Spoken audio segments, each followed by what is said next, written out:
All right, let's clap it up. All right, Shalom, DC, with the Israelite School of Universal Practical Knowledge, started up on 1 West 125th Street, Harlem, New York, under Commanding General Yahanna. Since 1969, we've been teaching the truth of the Bible, and the truth is that the so-called Blacks, Hispanics, and Native American Indians are the true Jews, and that our oppressor is the devil that the Bible speaks of. I'm not affiliated with any other Christian organization or Hebrew Israelite group. Right. 1 West is home with the truth. Right. I'm priest and officer of 500 Bakwashia, holding it down for captain of 13,000 Mashak Mayam. He'll be here momentarily. If you have any questions, please type your questions in the chat room. Type your question in the chat room. Get your questions started.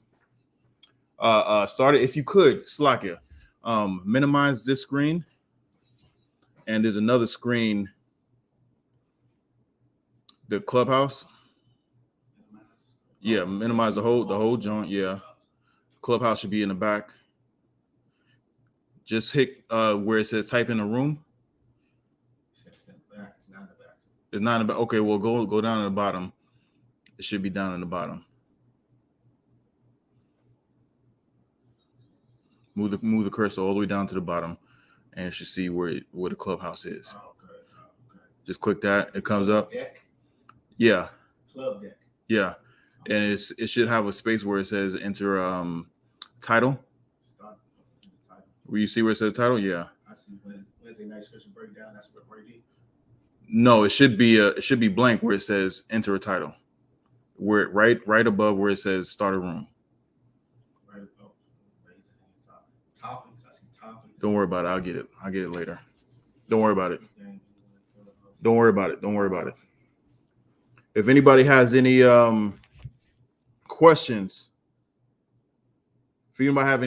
please type them in the chat. And we'll get to them. You got something? There's a question in the chat. Yeah, I seen that question. I'm gonna let Cap handle that. I'm gonna let Cap handle that.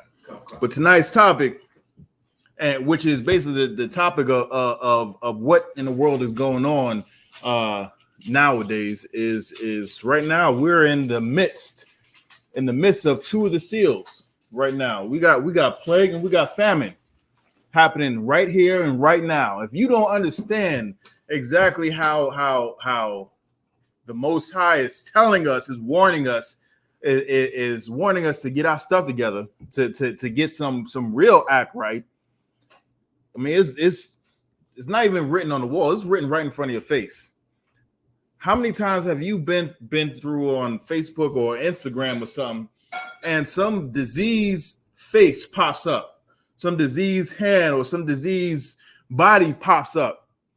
How many in the past 2 years? 2.5 years we've been dealing with a pandemic, a global pandemic that has taken countless lives, and now we got some new virus, which is dead. I ain't gonna say it's dead. I don't know if anybody's been killed from it, but damn, it looked like these mofos want to die from that. They looking like, like I ain't even gonna say the Walking Dead, but like how the way these zombies have been dead for X amount of time and their faces peeling and whatnot. They look diseased and disgusting. The Most High once upon a time sent, and it's still here, has sent a disease called AIDS. You know what I'm saying? Even back then, it was called like the gay cancer. You know what I'm saying? Even back then, in the 80s and whatnot, when it was this new thing and everybody was scared to touch anybody because they thought that they would get it by just touching it. Now they've come up with some sort of medicines and all this is technology has come up to whereas you don't even know who has this deadly disease, but the Most High sent something to show you exactly who has this disease, this new disease, this horrible, man. I can't even describe it. This monkeypox is something to behold. Like, if you don't fear the Most High because of things that has happened in the past, just look at these diseases that he has out right now. Look at the plagues that the Most High is sending upon these disgusting people. If anybody who was an Israelite, who was Black, Hispanic, and Native American Indian, who is in danger of getting monkeypox, this is your warning. This is your wake-up call. This is the Most High telling you to stop that lifestyle. It is not an alternative lifestyle. That alternative lifestyle equals death. Do you understand what I'm saying? You need to run as far away from that lifestyle and turn back to the Most High's law, statutes, and commandments. Because I tell you what, the men and the women who abide by the Most High's law, statutes, and commandments don't need to fear, getting monkeypox. You know what I'm saying? There's no need to fear these plagues and these diseases that the Most High is sending out.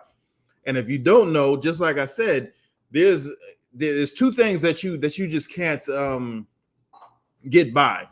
One is the plagues that's happening. COVID, predominant one, and the monkeypox, which is creeping up all over the place, all over the world. That thing they thought that they could contain it and have it, contained within a certain demographic or a certain geographical area. But man, this thing is spreading like wildfire. The Most High says it's going to be, it is going to be. You know what I'm saying? And another thing that man, that thing is fire. Hold up, turn that around, Bobby, if I can see that. Let me see. Wow. If you brothers and sisters can see, let's give a big hand to Shapat Thayak. Shapat Thayak, the brother who been making them crowns. He's putting his hand in these garments, and man, I know that's taking time. And then that right there on the back, Salakia. Y'all brothers and sisters are gonna see it. Once he gives the announcements at the end of the class, y'all are going to see exactly what in the world I'm talking about. If anybody who's ordered a crown from him, y'all know exactly what I'm talking about. And he put his heart and soul into them crowns. Now he's putting heart and soul into these garments. These garments is fire. But I digress. As I'm saying, you can't turn your head and miss what's going on in the world today. Have you tried to get a packet of chicken? Have you tried to get some lunch meat? You know what I'm saying? Have you tried to get your normal regular oxtails? Man, if you can get them prices are sky high. Prices are sky high. Command Joe Yahanna has told us, has warned us, has told us to stock up on certain things, certain food items, certain dry goods. Why? Because of days like this. Days like this. These days are here. They're not going anywhere. Command General Yahanna has actually put out, I want to say it's about a year and a half, maybe 2 years ago. The officer down in Texas, Salaki, if I forget the brother's name, but he put together a list of supplies that we should have. You know what I'm saying? And that list has gone out, almost 2 years ago. We're just recirculating it just to let you know, hey, you still need these items. Don't be slack on these things. Why? Because if you go, because I just seen a video, and it was near some military base. I forget what military base it was, but this brother was at some Walmart, and he showed how the way the shelves were totally empty. Only things that was on the shelves were the boxes that once held the food that was on there. Everything was totally empty. Even if you go out to your grocery store and just look. I remember as a kid that everything was just, stocked up. And when I say stocked up, if you go and take something off the shelf, you can see back. It's like 4 and 5 rows deep behind the thing that you just picked up. If you go and look at it now, it's all a facade. It's all a house of cards. Everything is being. It may look like everything is, up to the forefront. But in actuality, everything really, if you take that down, take a few of them items down, there is nothing behind it. We are on borrowed time right now. You know what I'm saying? You got the monkeypox, you got the famine. You know what I'm saying? Plague coming up. What's up? We got a question in the chat. What's the question? Free thinkers never submit. My question is, we know that over 150 plus books were stolen. Why don't we, the organization, use those books as a reference as well, not only to find context reference, but to solidify the scripts? 150 books of what? That's my question to whoever asked that question. You're saying 150 books were stolen. 150 books for what? In context of what? What are you saying? What do you need? What are you asking? You said a whole lot, but really, what are you asking? You're saying that that the scriptures that we have right now, the work that has been done up until this point, the archaeological evidence that has been brought out up to this point, you're saying that's not enough for you to believe whatever it is that you want to believe? What it sounds like to me. It sounds like to me, honestly, is that this question is really not really a question. It's just an excuse to try and say, hey, we don't have all the answers, so then we should just go ahead and smoke weed. That's what it sounds like to me. He just wants an excuse to do whatever the hell it is he wants to do. You had something? I believe it's a sister. I could be wrong, Mama Kashaw. Sisters smoke weed too. I don't have the exact precept, but I paraphrase the precept that General Muhammad gives for that. What's up? With the precept where it says that the Lord gathered all the books that he wanted. Pull it. Come. Pull it if you could, Baba Kashaw. But honestly, whenever anybody wants to come up and say, we don't have all the information, there's other information, just to try and make things, quote unquote, make things stronger. Really, they're trying to debunk anything the I.S.U.P.K is saying. And in order to do that, and the reason why they want to do that is honestly because they want to do the things that they've always done.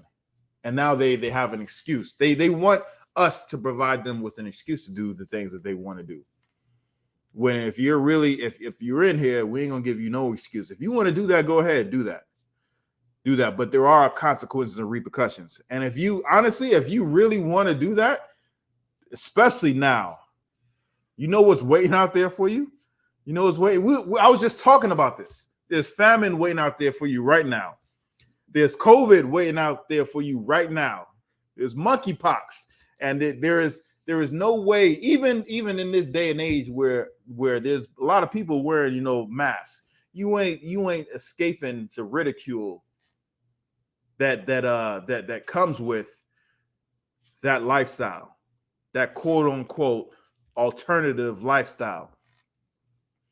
If you want to add, 150 of these so-called books that you say was taken away, and you need to corroborate whatever it is that you don't believe,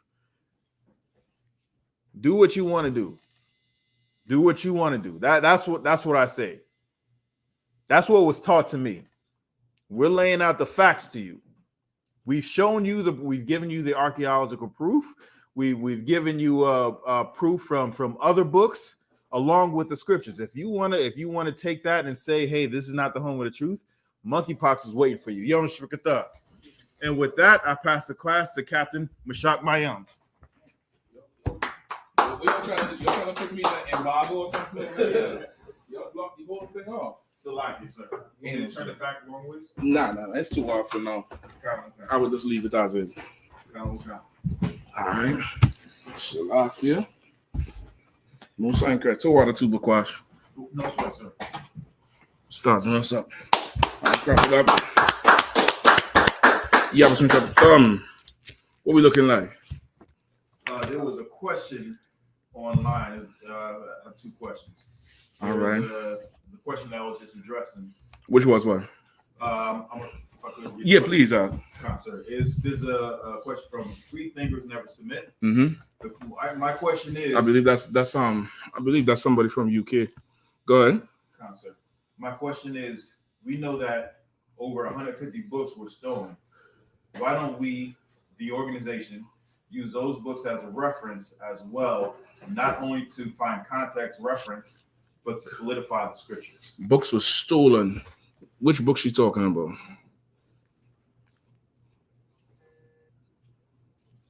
She doesn't say which books exactly or what book she's referring to. She just says it's over 150 plus books. Okay, I mean, you had to specify which books. I believe there's a sister, I ain't too sure. But you had to specify which books specifically you're speaking about. I don't know what she mean by we know books were stolen. Like, what books we talking about here? You know what I mean?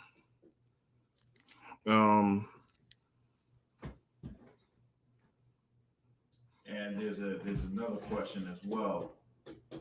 A question from Sol Leon. Are all of our clothing supposed to be one material or just garments? Okay, that's a good question. Why? What's his name? Sol Leon. Sol Leon. Sol. Why? What made you ask that question? What in particular made you? You know, are you asking that question based on a scripture? Did somebody say something to you about that? What's the reason you're asking that question? All right. When you get a chance, let me get a bottle of water and a couple of them paper towels over there. Baba Kusha. All right. Yeah. So what's the? Did he type back in or she? And what was the question you was addressing? The book question. Okay. Books, and why can we So what? Why can't we use that for what? Why can't we use those books to basically solidify what we're saying? Go ahead. The book of Isaiah, chapter 34, verse 16. Seek ye out the book of the Lord. You grab me you know that big mug? Oh, and the paper towel. No, he already two of you can't go. Why do it now? He already covering it. Sorry. Book of Isaiah, chapter 34, verse 16. Seek ye out the book of the Lord and read. No one of these shall fail. Right? We could use that, assuming she trying to say it's pairing up. But because, questions like that, you want to be specific. You want to get, okay, what books you're referring to and what knowledge you want to seek out of them.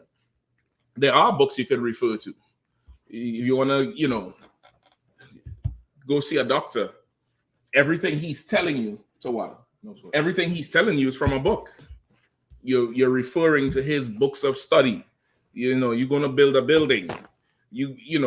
There's books you had to refer. I don't know what she's talking about exactly. Like, just from training, it's good to have them verbalize what they want.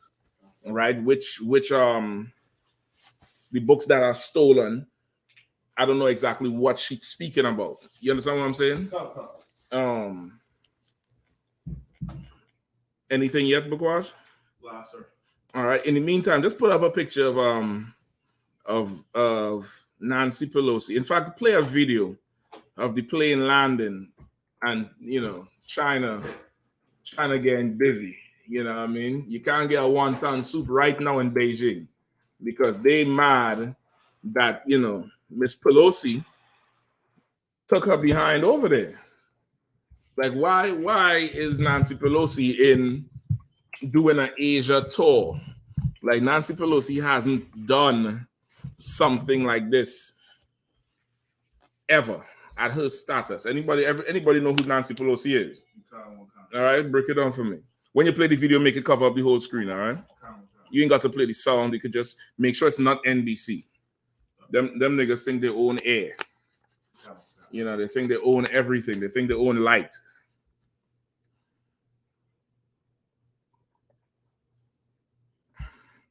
All right. So who's Nancy Pelosi? Go ahead. So, like, if I could, Nancy Pelosi, I believe she's the Speaker of the House. She's the top Democrat in the House, in the Senate, Mm-hmm. and Under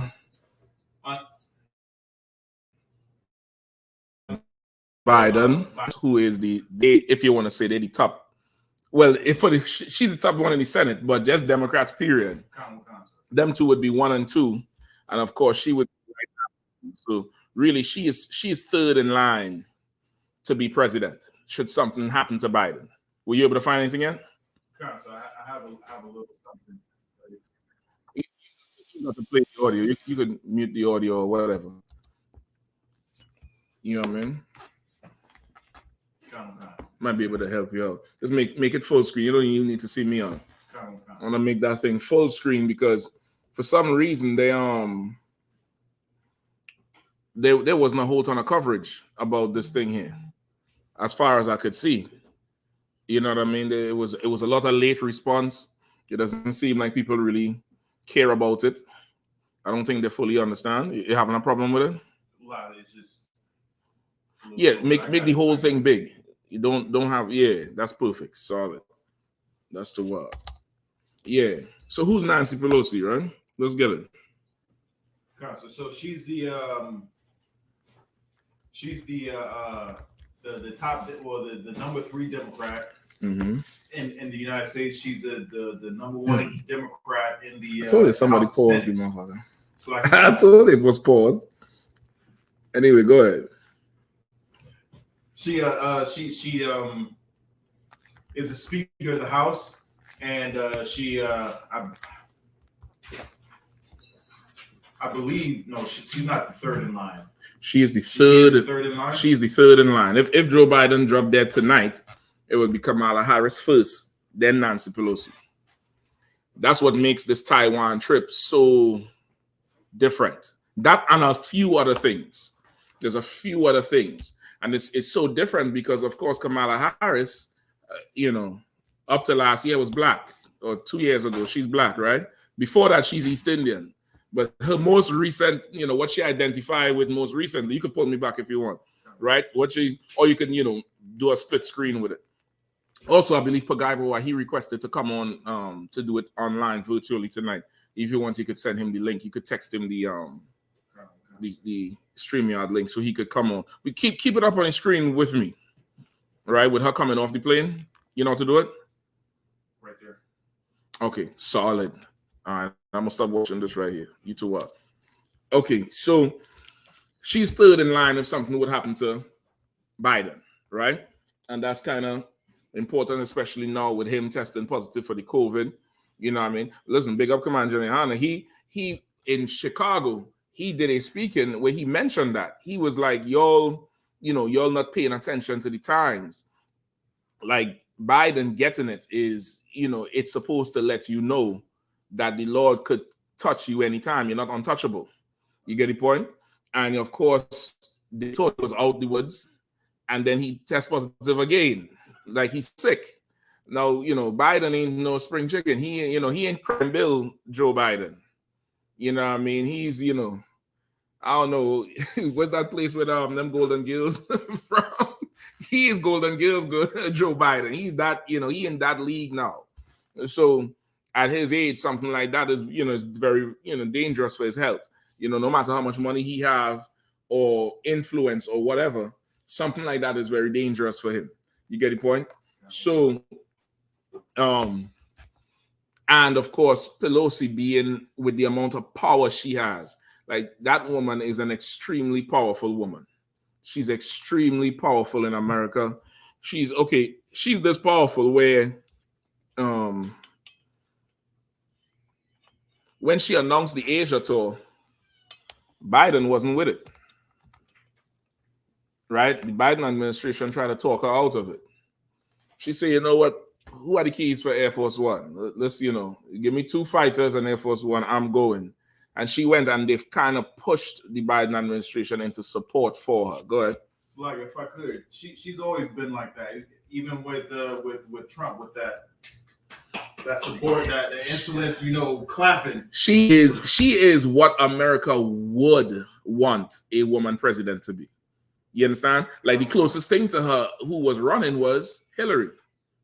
That woman who ain't taking shit off of nobody. She could hold her own with the men. You know, she's, you know, that's really what it is.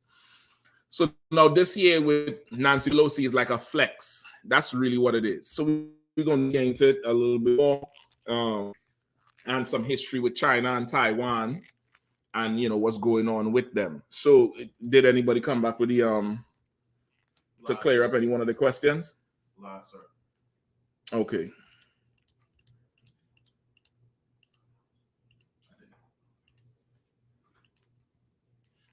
All right. So no sweat. So what was the second question? I'll take that one. If Free Thinkers Never Submit comes on back, deal with the other one. Okay. The question was from So Leon.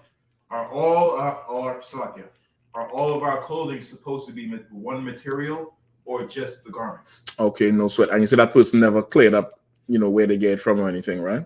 Last, sir. Okay, so from just from experience, usually people who ask this question, they get it from that scripture with the not mixing with cotton and something. You know what I'm talking about? All right, somebody pull it up for me. All right.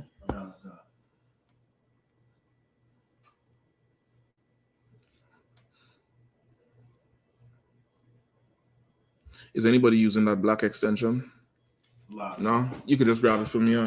Put this through. The light is on it? Yeah, I could use the other side of it. That's the what? No, don't take it out. To what? It wasn't all the way in, sir. Okay. To what? All right, find that for me. Give me diverse garments. I think it's diverse garments is the phrase. Give me diverse garments. Give me diverse measures.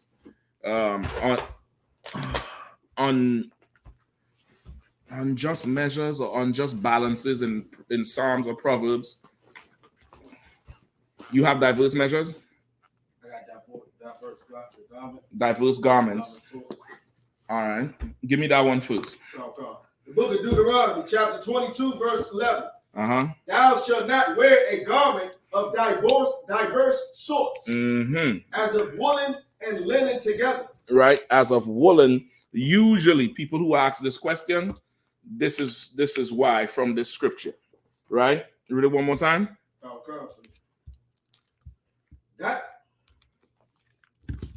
Go ahead. Oh, Salakia. Let me know if they chime back in Bakwash. Book of Deuteronomy, chapter 22, verse 11. Thou shalt not wear a garment of diverse sorts, as of woolen or and linen together. All right. That's it? Any more? For that verses, that's it? Okay. And I have diverse measures. Okay. Well, let's start with the garments first, right? The garments of diverse sorts. Let's start with that one first. All right. Any more? Where is it? What verse? Deuteronomy 22 and 11.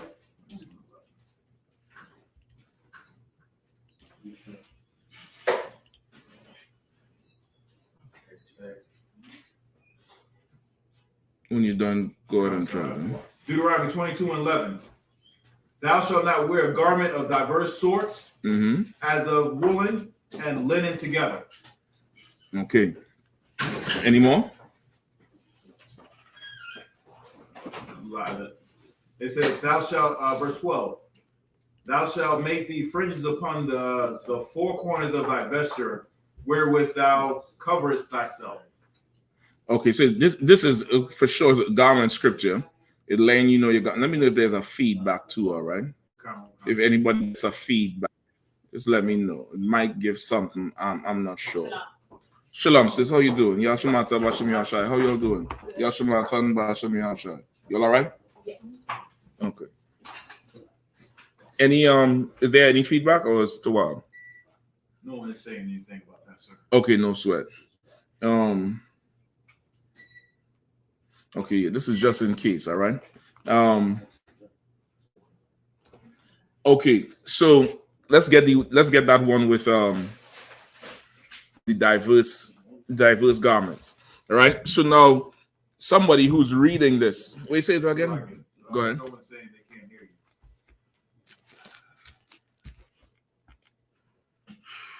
you. What is this? Facebook or YouTube? This is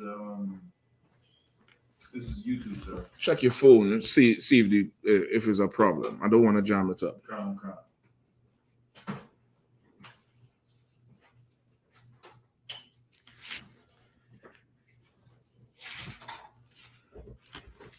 Is it playing? Let me see.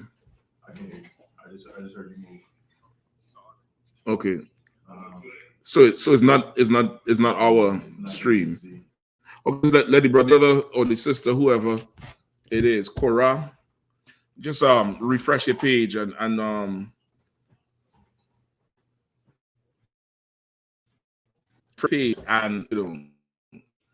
volume up. Okay, so where we at? Deuteronomy 1? Yeah. Book of Deuteronomy, chapter 22, verse 11. Thou shalt not wear a garment of diverse sorts, as of woolen and linen together. Right. So now people who, of course, is not in the truth. Right. What do I mean by not in the truth? You're not in the Israelite school or UPK. Right. You haven't learned from authorized prophets of the Lord. You know, you're getting your teaching from Straya. Have you been to school? Aren't you tired of sitting on that damn couch? Get up and do something with your life. Join Straya. And that's where you get your teaching from, right? This year, people who don't learn it from the UPK, they see this and think it's a sin to wear the garment, right? That's not what it's talking about. What it's talking about here is, come on. It's talking about not selling your brother something other than what it appears to be. He's buying linen, don't sell him woolen and linen. Okay, more than okay. That's the spirit of it. But what it's saying here, when I say don't wear it, meaning don't have that garment of diverse materials, because what do people do with garments in our culture? We eventually pass them down or sell them. Get the point? That's how you get into making your headpieces, right? You made them for who first? You made them for yourself. Somebody saw it and said, damn, I want one like that. And then you did what? Sold it. You get the point? Nathak made these. He didn't make them for anybody first. Nathak wore a garment where he chiseled the leather at a Passover, right? At Passover in the place where Malcolm X got shot. I always forget the name of it. Adam Clayton Powell Jr. Boulevard, somewhere in there in New York. That's the first time he wear it with the headpiece with the lion on it and a big breastplate with leather with his name on it. And he got into the leather making, and then people is like, shit, that shit's fly. Let me buy it all for you. You get the point? Most people Israel has always been creating their own way, their own garments, and people would buy it from you. And of course, if it's mixed when somebody's buying it, because they're so enamored by it, you don't really care about it. You might say, yeah, this 24 karat gold. You see the diamonds? Knowing full well you don't got diamonds in that crown, or this is leather, but you see this is sterling silver. No, the Lord don't want you putting yourself in a position to defraud your brother, right, or sister. It's really talking about brotherhood. This is a brotherhood scripture. Give me 25 and 15. Come on. Counselor, he responded back. Mm-hmm. He says, "Sorry about that. The reason I asked." So, like, Bakwash, you probably want to. You could kill the other page. You could close it off. Don't have the pages running while you're streaming. It's going to slow things up. If you're done with it, close it. You know what I mean? Go ahead. The Alhambra Ballroom. So what? I.S.U.P.K. Alhambra Ballroom, right? Yeah. Go ahead. So he said, "Sorry about that. The reason I asked was because Deuteronomy 22:11 talks about our garments not being of diverse sorts. I didn't know if that applied to pants, and if we consider t-shirts as garments." Right. Well, that's what I'm breaking down now. I hope you could hear it. If you missed what I said, just after the class, you could go back. So it's not talking about it's a sin to wear it. This is talking about having it so you would defraud your brother, right? Meaning he might see your garments, he might see your pants with the fringes, he might see, something you're wearing that's fly as hell. He like it. He might make you an offer where you was like, shit, I ain't paid but $9.95 for this. Oh, you want? I'll get 100, brother. What? Oh man, this is my favorite. I'll get you 120. 135. All right, man. Listen, you ain't got to. You my brother, man. Just give me the 100. You paid $9.95 for this shit, but it looks so good. He wants it. He thinks it's one material. Well, this thing is. You know how Israel is. We underlay for the overplay. You know what I mean? We mix the genuine shit with the the fugazi shit. Israel is. That's all we do. So it might be, this cotton and polyester or whatever, but the combination of the shit look good, it look right, and you might pass it off as 100% something when it's not. And the Lord doesn't want you to. He doesn't want you to defraud your brother. Not so much to have it, but more so in defrauding him. All right. Read it one more. Skip up to verse 9. To my man, my nigga, boy. He's some honest brothers right here. Could have said I lost the key. Yeah, go ahead. Book of Deuteronomy, chapter 22, verse 9. Uh-huh. Thou shalt not sow thy vineyard with diverse seeds. Diverse seed. Mm-hmm. Lest the fruit of thy seed which thou hast sown and the fruit of thy vineyard be defiled. What does that mean? Why you don't want to sow the vineyard with diverse seeds? Because if you plant two different crops within the same area, it could hurt one plant more from taking the nutrients from the other, or possibly kill off that. I'll take that. But okay, why we say you don't want it defiled? It says defiled. Defiled means what? Not to buy. What's going on, sis? How you feeling? Not to buy over there trying to make me not notice us staring into the space over here.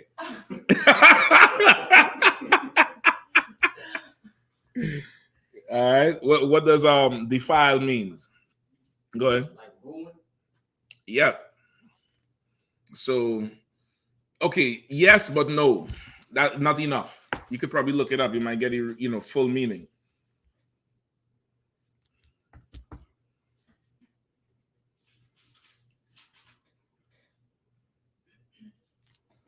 Anybody else?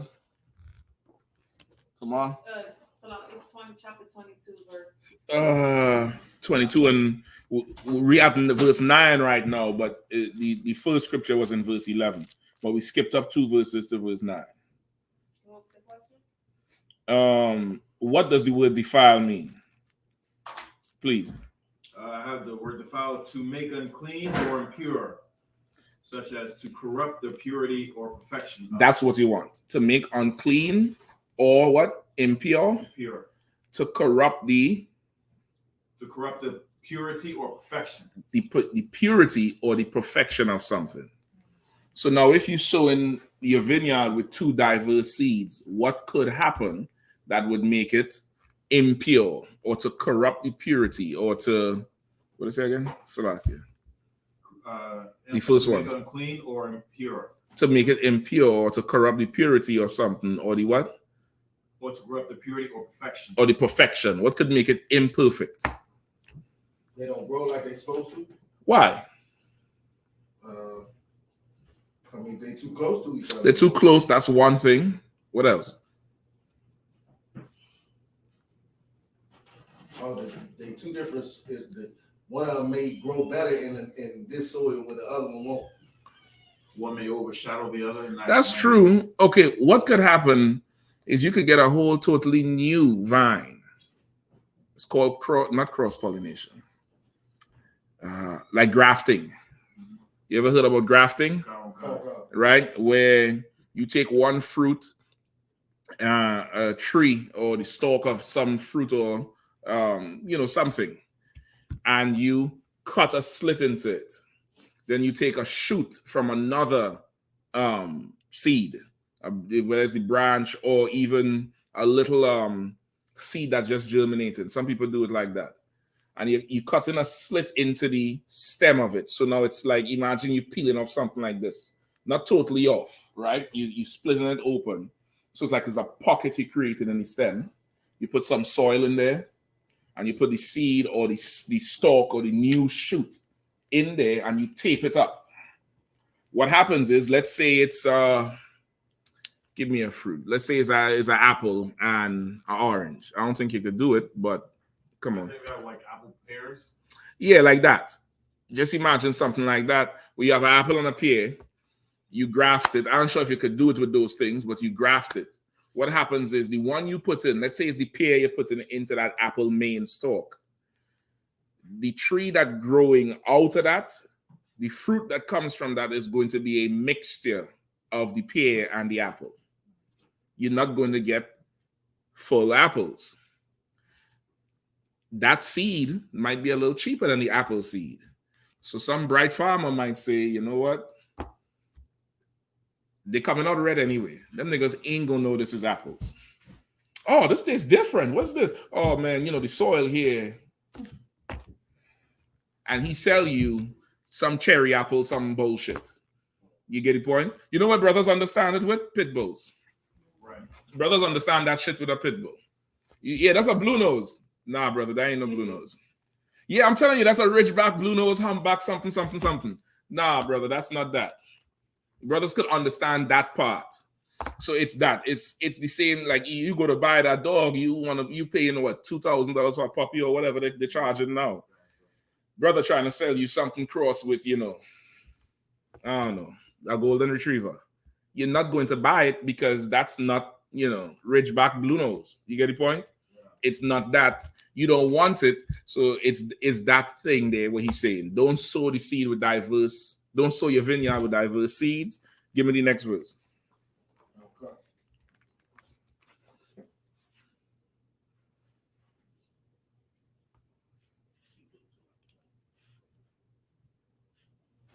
Come on, quickly, please. Verse 10. Thou shalt not plow with an axe and an ass together. Read it one more time. For Deuteronomy 22:10. Thou shalt not plow with an axe, with an ox and an ass together. Thou shalt not plow with an ox and an ass together. It's unbalanced. You get the point? It's an unbalanced thing. It's not, you ain't gonna get that final result you want. You get the point? And of course, once again, you run the risk of what? Them too. You get the point? Go ahead. Down, verse 11. Thou shalt not wear a garment of diverse sorts, as of woolen and linen together. Mm-hmm. Right. So that's okay. This is more so again to make sure you don't cheat one another. You understand? This is to make sure you don't cheat one another. Let me see. Give me the first verse in Deuteronomy 22. Anybody, whoever reading. The book of Deuteronomy, chapter 22, verse 1. thou shalt not see thy brother's ox or his sheep go astray, Mm-hmm. and hide thyself from them. Mm-hmm. Thou shalt in any case bring them again unto thy brother. What's the purpose of it? Is it a sin to run from and hide from a sheep or ox? You understand what I'm saying? The spirit of this is looking out for your brother. So it's running down, it's giving you scenarios for that situation. It's giving you not the whole, not every single verse, because here's where you have thou shalt not wear what pertaining to a woman pertaining to a man, which is still brotherhood. But this here, the diverse garments, is talking about not having it so that we don't defraud one another. Not so much that it's a sin to not have it. You get the point? It's not so much that part. Because if that's the case, you couldn't, your garment had to be the same material as fringes. You get the point? Your headpiece couldn't have diamonds in it. It couldn't have leather on it with whatever the satin, or I don't know what this is, but that type of material. The thread is something different. You get the point? Is if that's the case, it couldn't do it. It's not talking about it. It's talking about having it so that we would defraud one another. Once again, the Lord knows his people. You understand? The Lord knows. The Lord knows. You know, you're watching children play, and you know somebody always getting over on somebody. You're gonna make a rule to not even allow, you know, the thing to happen. That's what it's talking about, right? Give me 25 and 15. Okay. Book of Deuteronomy, chapter 25, verse 15. But thou shalt have a perfect and just weight, a perfect and just measure. Mm-hmm. Shalt thou have. Thou shalt have a perfect and just weight. A perfect and just measure shall thou have. Why? Come on. You don't want to skimp your brother on the money you pay. How would you scam him? Well, like say, you're saying $5 a pound for something, and he pays his $5, and you give him 15 ounces. Right. The scale. Remember, scale, you would have to balance whatever is on one side, the produce side or whatever you're selling, with the counterweight on the other side. So now your counterweights can't say 10 pounds, but really weigh 4. Because the weights will have the marking on them. Like you go to the gym, you see the weights. The counterweight can't, it has to be just. It has to be true. If it's 10 pounds, it's 10. It can't be 9.7. Because if somebody buying a big amount, that 0.3 that's off of the 10 pounds, it will add up. And when they think they're buying 100, they really got 98, which could be a huge difference. That happens where? At the gas pump. You get the point? That happens where a gas pump, gas prices high, niggas turn into gas pumps engineers. You gotta pump it slow because the foam would do this. You ever see them videos? I'm telling y'all, don't squeeze all the way down because that's why the gas finished. It's, you know, everybody wants to be dealt with fairly. And that's it. Don't nobody likes to get robbed or scammed or feel like somebody got over on them. It's just, you know, that's just, nobody wants to feel that way. And the Lord is trying to ensure it the same way for us. Come on. Is that a real thing? What? You pump it too fast, the foam in your tank. Nigga, I don't know, man. I don't know. When I get back in the car, once the needle move from where it was to where it need to be, that's all I care about. A few times I get in the car and the bitch ain't move, and I go back in there and, you know, I had some words with the Ethiopian, and then I left, and then I went back in the car and he shouldn't move, and I said Salakia to the Lord for embarrassing him in front of the Ethiopian. I didn't go say Salakia to the Ethiopian. You know what I mean? But I don't know about that shit. You know what I mean? You'd have to talk to one of them about that. I don't know. I know about this here. I know this is a just weight, and what's in here is tried and true and just. Give me the ones in Psalms and Proverbs, I believe. Are we good with that? And anybody any more questions before? Sir. He says, I understand now. I appreciate it. No sweat. And the other one, Free Thinker Summit, never came back? Live, sir. Okay, no sweat. Right, I'm assuming what she's talking about is, you know, books stolen from the Bible, those books that there's no books stolen from the Bible. There was books that were, I'm not answering her question, I'm just saying if that was she was asking. Were books that were removed on purpose from the Bible, which is called what? The Apocrypha. Right? I think the Apocrypha literally means hidden books. You somebody look it up and see. See what Apocrypha means to me.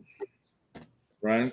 I believe it literally means hidden books or books of the shadows, something like that. Some different way like that.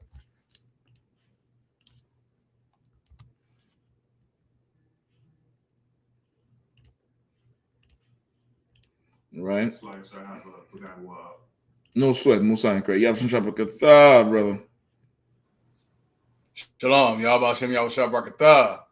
All right, no sweat. If you have any questions, you know what to do, all right? So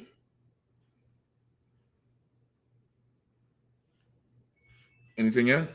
With what we talking about? Apocrypha?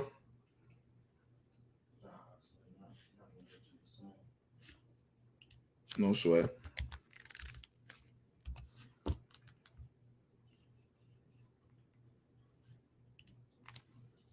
All right, if go ahead, brother. I have something from the Merriam-Webster dictionary. It says writings or statements of dubious authenticity. Books included in the Septuagint and Vulgate, but excluded from the Jewish and Protestant canons of the Old Testament, and then an early Christian writings not included in the New Testament. Early Christian writings not included, of course, would be the Apocrypha, but I believe it literally translates into hidden books. I've seen that, sir, where it says that. I'm not sure exactly where it is. What kind, sir? Might be in the front of the Apocrypha or something, but I believe it means hidden books or hidden words or something like that, right? So we have those books, right? We have those books, and if that's what she was referring to, then for sure that precept you pulled, Shapat, is what you'd want. You could read it now if you don't mind, please.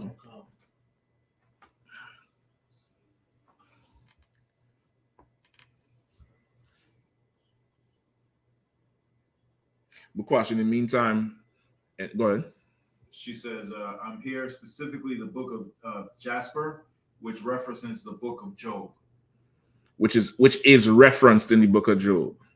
That's what you mean? I'm not sure. She says specifically the book of Jasper, which references the book of Job. Which references, okay, well, I don't know if it references Job. I've never read the book of Jasper or Jasher or what's the other one they always like to quote? Enoch, the book of Enoch. I think there's one more. Jasper, Jasher, Enoch. There's that book with some fool named Lilith, who they say had sex with Adam in the garden. I don't know where the hell they're getting this shit from. The same people who believe in those books, they also believe that the Lord tied an angel up under one of the pyramids in Egypt. Right. And he's bound up there right now in chains because it's written in the book of Enoch. Oh, God. And the front of I'm gonna order the book just to be able to teach. The front of the book of Enoch, when you open it on the inside, you open the book right here, like how you open the Apocrypha. Hold on. So like how it says here in the Apocrypha, translated out of the original tongues and the former translations, diligently compared and received by His Majesty's special command. Right? His Majesty, of course, is King James, and he ordered the translation. It says in the book of Enoch, this book is a book about the book of Enoch. Right. It's not the book of Enoch. There is no book of Enoch. It doesn't even exist. Right. The book of Enoch that people refer to today is some book somebody wrote about the book. Like you go to school and you write a book report. Right. That's really what it is in essence. Okay. Right. So it's not even, something to consider in like that. So like what makes sure. Go ahead. Those same cats that believe that, they believe in the fallen, the angels came down and had sex with humans, the Nephilim. Exactly. That's where they get the whole thing from. That's what I was talking about, where they say there's an angel bound up in chains with a padlock under a pyramid. and he's under the pyramid, and when he gets free, all hell will break loose. Right. Yeah, he better not come now. He gonna get monkeypox. Yeah, I mean, he better wait about a season or two until it's safe out in these streets. Go ahead, So I guess another question from Sonia. 1 second, let me just finish this one with the sister. Okay. Right? The book of Joshua and stuff like that. Sis, what you want to do is come into the truth, right? Come into the truth fully. I done seen your name for years over there in the UK classes. You should go in class and sit and fully get invested in the Bible, right? The book of Joshua probably referenced the book of Job, just like the Quran references the 5 books of Moses. It doesn't make the Quran valid. Right. It doesn't make the book of Jasper or Joshua valid or Enoch valid. The Bible is valid. Read the scripture for me, huh? The book of Isaiah, chapter 34, verse 16. Mhm. Seek ye out the book of the Lord. Say it again. Seek ye out the book of the Lord. Go ahead. And read. No one of these shall fail. Right? Not one of these shall fail. Not one of these books shall fail. If those books were stolen, what does that mean? That's a question for the sister. Can't wait for her to answer. But if the books were stolen, what does that mean? They failed. That's what it means. They failed. There's nothing that the Lord wants us to know that today is, in terms of the scriptures, that is hidden. Right. This is it. You get the point? Okay. Those books failed. Right? Go ahead. Okay. None shall want her mate. None shall want her mate. Meaning you shouldn't seek out a book to get some sort of knowledge to marry, which is what a mate is, to marry with the Bible. Right. The Bible it stands by itself. Right. It's holy. Those books are not holy. They're common, which is why every idiot is reading them. Not calling you an idiot, sis. I'm talking about the people that solely believe gun ho that there's an angel tied with some giant chain under a pyramid. That shit, they literally believe it. Yeah.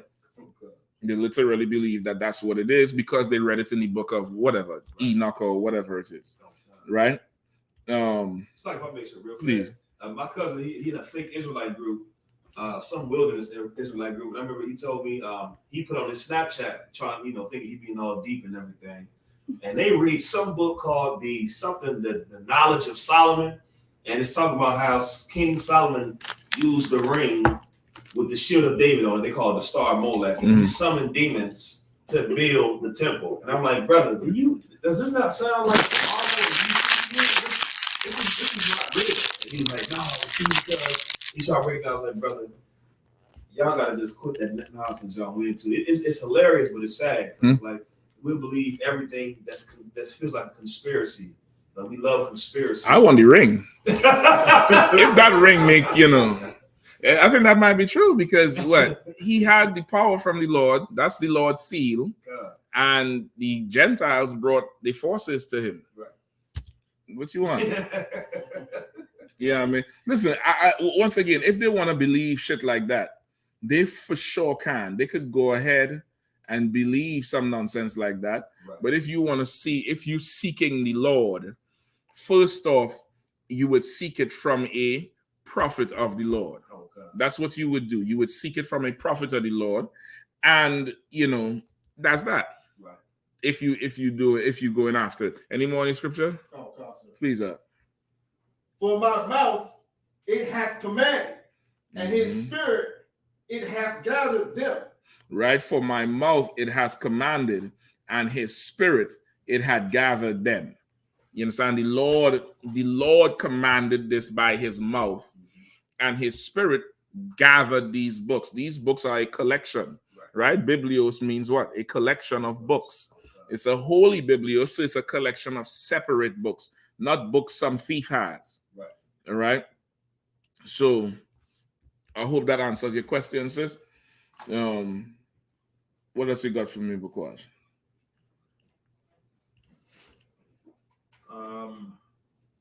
The sister just had a little something. Something else that she says, yes, but my foundation, I'd rather trust books, in quotation, meaning plural, and our Father teach to seek him just as your truth is not all. This is my journey. No offense, just clarity. Okay, first of all,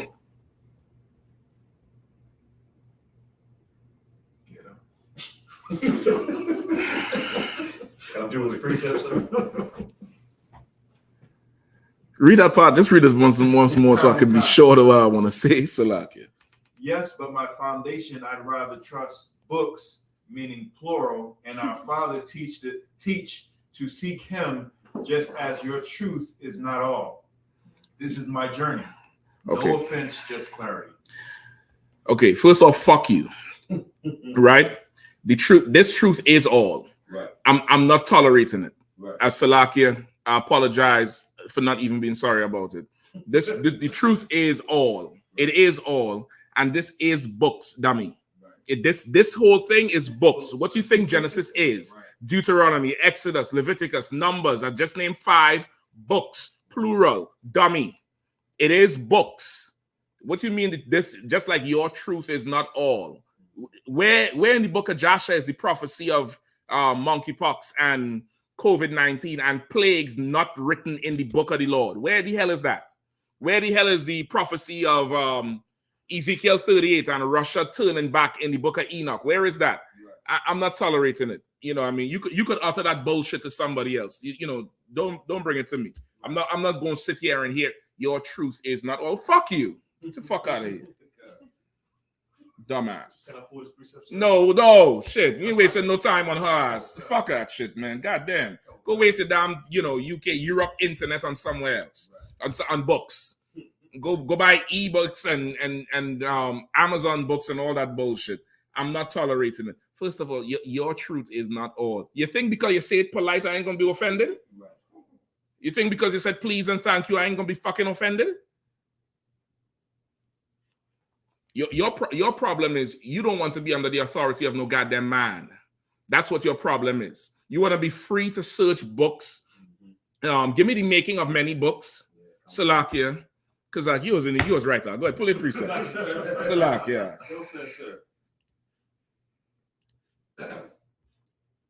She's gonna be. Oh, I can't believe he said that. Believe it. Believe it, because it's true. It's all true. I said it. Stupid, man. That's absolutely, the world is falling apart. Every prophecy in the Bible is coming true. Yep. And you still lollygagging. You're a dummy. Right. You're a goddamn dummy. Right. This bitch done gone straight to Taiwan and tell China pull up.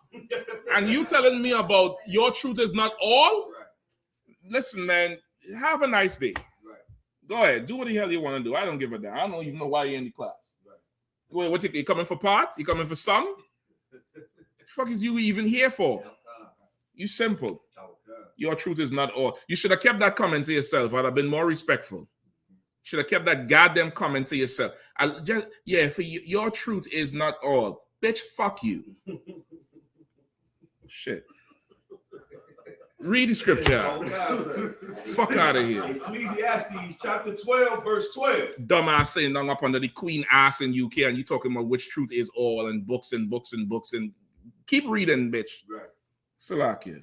And further, by these, my son, be admonished of making many books. There is no end. Mm-hmm. And much study is a weariness of the flesh. Making of many books, there is no end. And much studiness is a weariness of flesh. Right. And I'm tired of your dumb ass. Right. I'm tired of you. This is me being weary of your flesh. Right. Simple.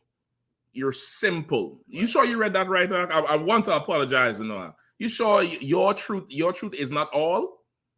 So what other truth is there, woman? Where's the white man is the devil in the book of Enoch? Right.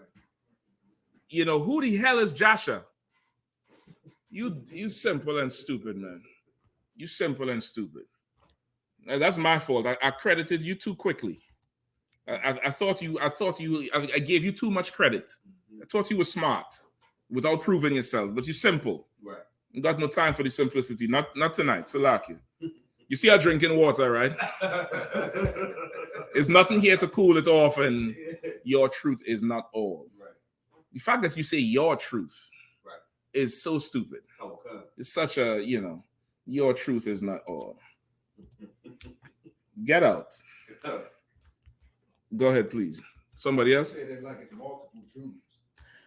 Well, she could take the truth of F-U-C-K. She could take that. You. Right. I hope that's true enough for you. No offense. All right. Go ahead. It's like there's a question from Solian. He says, so there's a school here in Louisiana, Louisville, Kentucky.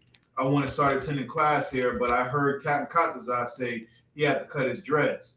I have dreads that I don't mind cutting. Just curious why it's required. Now that's a question worthy of my time and expertise, Salakia. That's a question worthy of the truth. Right. And brother, I'm gonna give you the truth. She mad? Yeah. She big mad. You big mad. Oh. You mad, bruv? Are you mad, bruv? What you mad? Yeah, I mean. Yeah, it was now time for you to be offended. Well, you thought I was nice. Right. So that was your books didn't tell you I was an asshole. Right.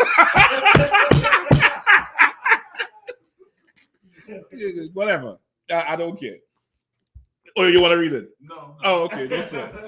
Go ahead, woman. Write a book. Write a book. Write a book. Write a book and make sure it's all true. Whatever. What? Come on. No. Come on, Bakwash. What you want? It's not worth it. Okay. Yeah. I don't. Yeah. You might know. Ain't no sweat. Now you telling you all your truth, right? You got a lot to say. Come on. Got the preset for that? For which one? For the cutting the dread? Okay, the dreadlocks thing, right? So for the brother with the dreads, okay. It's like I got the wrong one. With the brother with the dreads. No, I should have passed the class tonight. So I just know it. For the brother with the dreads, right? Just so you know, there's a lot of brothers who had to cut their hair, their dreadlocks to come into the truth. A whole ton of brothers did it. I am one of them. And it took me 2 years to do it. So I know when I say 2 years to do it, I haven't been growing it for 2 years. I probably had it for 7 or 9 or some shit like that. But it took me 2 years till you need to cut that dumb shit off your head. And that's what General Hyman told me. I asked him one question. Yeah, and get that dumb shit off your head. I'm like, what the fuck? What? But you know what he said? It was all true, unlike Free Thinkers Summit. Right. It was all true. Right. And I did it. Right. It was all true. It didn't come from a book of Joshua or Enoch or, your truth is not all. You should have never uttered those words. Right. You should have never said it. You should have kept your mouth shut. Right. Pissed me off for the whole class. Anyway, it took me a while to do it, of course, because at that time, the dreads I did not know was idol worship. It was an idol to me at the time. It was how to describe it? A bit of pride coming from the islands. Dreads are an esteem thing now. Before it was like how cornrows are up here, or used to be, right? But worse. Nobody would beat you, no police would pull you over and crack your skull for cornrows, right? In the islands long ago, police would crack your skull open for dreadlocks so that you had to cut it to get stitches, because not cutting it was so important to quote unquote Rastafarians. You get the point? Right. So of course, just coming from that background, it was difficult to cut for me. I literally felt like I cut a member, arm off. When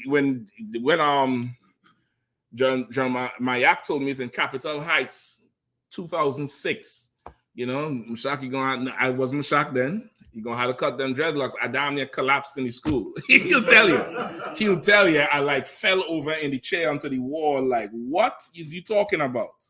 Cut what? Because to me, it's now I understand it was really an idol. Right. You get the point? So I had to go through, why? There's no law. There is no law. There's no law on it. You know, you can go have it if you want. If you want to, you're just not going to be in here. Right. You get the point? You can go ahead and do it if you want to. In the spirit, it's unlawful. Why? Because it's the way of the heathen. Right. It's the way of the heathen, and you should not follow the way of the heathen. Okay. Then I believe Jeremiah Hyman brought me a sheet. Yeah, I still have it. It's a sheet with Krishna, with a picture of Krishna with the dreadlocks. See if you could pull that up for me real quick. A sheet with the Krishna with the dreadlocks, and it's the history of dreadlocks. It's the first time I've ever seen that piece of history. Right? He brought it out. He printed it out from the internet, and I looked at it, and I could not believe it. That dreadlocks that I thought was Benjamin in origin and was the whole the epitome of rebellion, right? Which is, of course, what every young black man wants to do once they get a certain age of, you know, knowledge or some sort of wisdom. What you want to do is what? Not conform. Yeah, one more. You don't want to conform to the status quo. You ain't going to church no more. You ain't worshiping the white man religion. It represented something that was, you know, yeah, this is rebellion in a black way. Just much like brothers go join Islam, or brothers go, you know, join something else. It represented something. And come to find out, dreadlocks are an East Indian custom. Right? They're an East Indian custom to what? They're an absolute East Indian custom. Also pull up let me see if I could find it. I might be able to find it for you, Bakwash. There's a video. I'm gonna show it to you, and I'm gonna give you the scriptural proof as well. Then we're gonna jump right into Nancy. Right? The Aguri priest. But it probably might be better if I run it off of here. Well, I probably can't do it now. Right?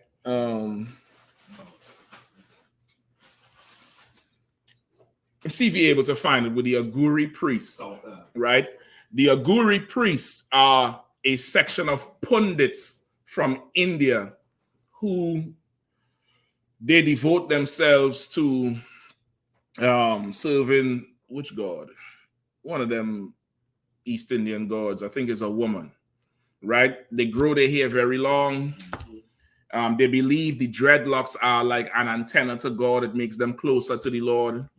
To their God. They don't wash their hair. They don't bathe, right? They like bums. They live in a certain section of the city that's not, you know, upscale or classy or anything like that. They honor dead things, dead meat. They starve themselves and eat out of trash bins. But East Indians look at them like they're esteemed, like they're highly, highly esteemed, and they're great. And, you know, but they're a very low, nasty, disgusting people. Right? Come on. Like, I just recently seen a post where brother was talking about his dreadlocks. Dreadlocks are a cosmic antenna that links us with the universe. And the oppressor, he can't get dreadlocks, so, you know, he doesn't have that same connection. Listen, a dog could get dreadlocks. Yeah. Just pull up a picture of a dog. Pull up a picture of dogs with matted hair. I believe maybe matted hair or like I said, in this video, the Aguri priest, it's a white boy here at the temple with dreadlocks talking to them. Please play the video. It's on my phone. It's send it to, or just tell them the title. Oh, God.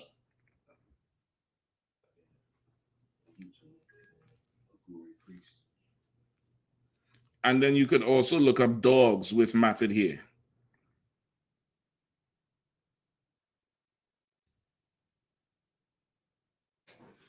Right, a dog could get dreadlocks.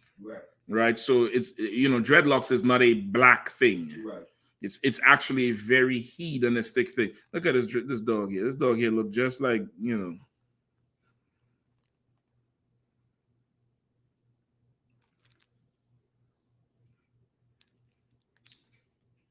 Hold on. Y'all see this dog here? Y'all can see this? You got this one? Pull it up on the screen for them, man. This dog, just pull up that dog on the screen and just, you know, as you watching the class, that's not all the way true. Play One Love in the background. One love, one heart. You got to play it, right? You know, moving out of Babylon, something Babylon. The dog have dreadlocks. The dog got dreadlocks like Gunplay. You know Gunplay is from Rick's crew? I don't think he had dreads no more, but the dog got them big, thick dreads. Like dreadlocks is not a black thing, brother. It's a nasty thing. This comes from a dog who is not kept. Right. Nobody's brushing the hair, nobody's washing the hair. In between the dreadlocks is dirt. It's matted together, dirt. And, you know, in some cases, you're going to have some insect eggs up in there. I'm telling you straight up. You're going to have some whole insect eggs up in there. You split it together, you split it apart, you know, the beach going to fall out on you. Right. There's going to be dust and sand up in there. Right.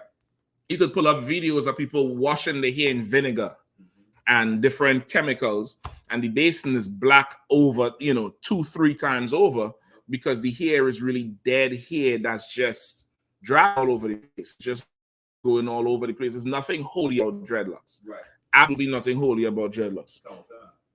Key word is dread. Well, I mean, I'd like to think we are dreadful. You know, I would like to think so. But then again, what do I know? I don't got all the truth. Yeah, I mean. Yeah, I mean. But who has the Bible dictionary? No sweat. Grab a Bible dictionary for me, all right? Give me locks. Right? The brother who has dreadlocks. Let me ask you a question. What's the reason you have dreadlocks? All right, what's the reason you got dreadlocks?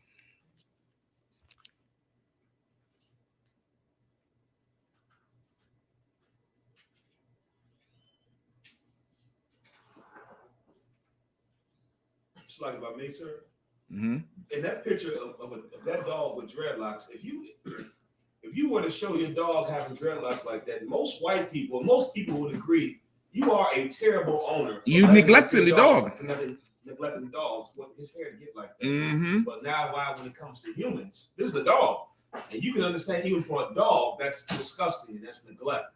But when it comes to people now, it's a trendy style. It's holy. It's sacred. It's your antennas to the cosmos. It's dirty and it's disgusting, and it's you know, it's not even fit for a dog. Yeah. Exactly. They're gonna add, you know, a dog like that, you know, the hair like that is gonna trap lice, right, and fleas. You know what I mean? Like even if a dog gets fleas, sometimes if it's the infestation is bad, they just tell you cut the hair low, so the fleas don't have nowhere to hide. They don't have a covering. They tell you cut that dog hair, you know, wash it out. So you know the dreads is nothing black. Did the brother respond to why he? No sweat, right? I'll assume that it's the same premise that the dreadlocks represent some sort of black resistance, right? Which is what people think it is, and also pairing that with the not marketing, but the way Benjamites present dreadlocks. Benjamites made dreadlocks very, very fashionable. Extremely fashionable. You have different type of dreadlocks. You have the dreadlocks like what the dog has. Then you have the Milli Vanilli dreadlocks. You have the short ones. You have the long ones. You have the ones that's just 3, like what I don't know. Gunplay or what Kodak Black used to have. Right? Then you have the ones like what Lil Wayne had. Lil Wayne dreads did not start off like that shit on his head. No. He had the real cosmetic look.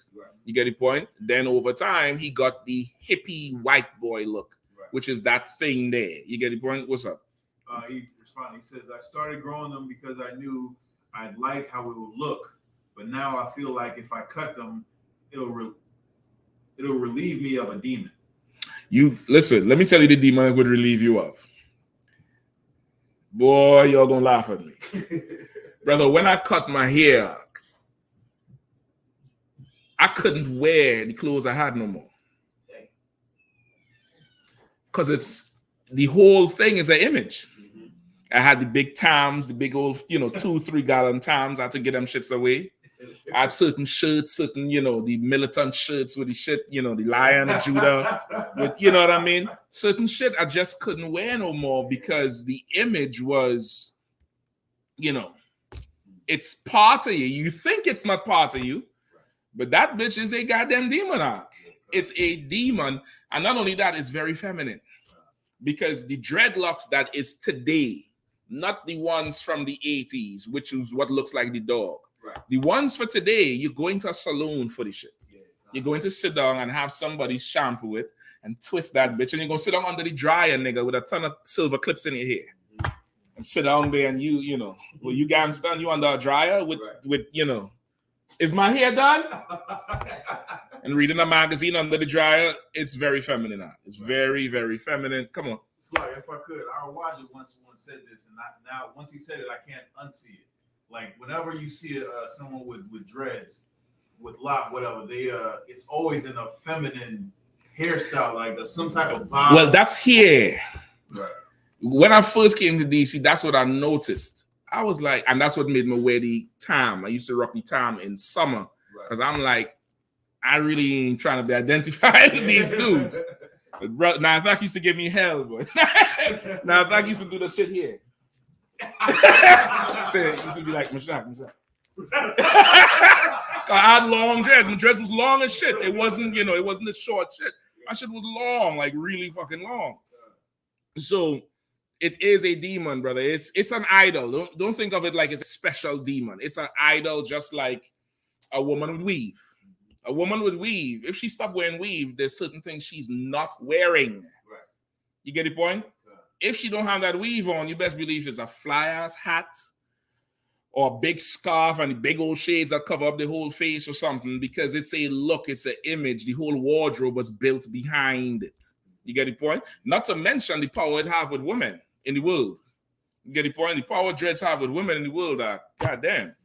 It's it's ridiculous. You get the point? So, it definitely is something way more than you think it is right now. And the fact that it is that you don't think cutting your nails is a life-altering decision. You don't cut your nail, you don't go to cut your fingernails and be like, damn, I want to cut these nails, but I don't know if it's a demon. That's the proof. That thing on your head is not right. Right. You get the point? That's the proof. There's no, you don't think about, brothers go and get lineups and cut their hair and cut their beard off all the time, right? They don't think like, sit in the chair. I can't do it. It's all right. But them dreads, brother, it means, because it's way more than hair at that point. It's not just hair. It's way more than hair. Right. So, brother said he liked how it looked, and something else. What he said? He said, but now I feel like if I cut them off, it'll relieve me of a demon. Right. It definitely will, brother. It definitely will relieve you of a demon. It would, change, who you are, because who you are right now is related to that thing. And they're not biblical, right? Most people who are into the dreadlocks thing now is because it was popularized by Benjamites, and Benjamin popularized it because Benjamites believe not what the East Indians believe with their locks with Krishna. Benjamites believe Samson had locks, right? They actually not now. The earlier sects who was really into the religion would take their Nazarene vow as a grown person. Once again, not knowing the Bible, you can't take it grown. You get the point? You could try, you could keep it, but I think that Nazarene vow really had to be from birth. Like to really take it, you could dedicate a baby to it. I believe Akkad did that with his son, Naquam. Akkad made that vow on behalf of Naquam, so he has that Nazarite vow. Now, that thing don't have to go on forever. You could reach a certain age and you could be done with it, where no alcohol would touch your mouth. You're not going to cut your hair ever. You're going to comb it and groom it. Staying away from women which is what happened with Samson. Right. You know, I mean, he couldn't carry it on no more. And of course, he went all the way off with going into a hole. Right. So that's where it comes from. So now we're going to break down real quick, and then we got to get to Nancy. That the locks that Samson had, which is where the real root of these dreadlocks come from, is not, them Rastafarian dreadlocks. You get the point? Right. Brothers and sisters, in the world think it's, something esteemed, but it's not. It's actually a very filthy custom and a heathenistic custom as well. And, brothers have cut their hair before in school, and sisters too. There's some sisters who came in who, had dreadlocks and get their hair cut. You know what I mean? Go ahead. Wanted to say something. Please, go ahead, Art. Are you unmuted?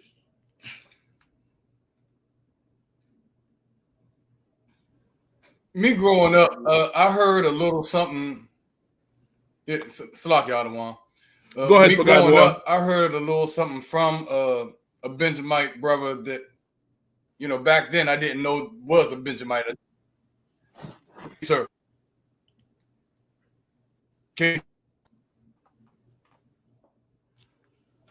His thing jamming up. Yeah. Oh God. Yeah, it's a little. Can you hear me? I can hear you out. Go ahead.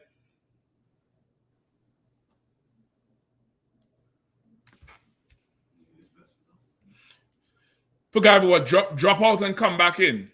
It could be a connection.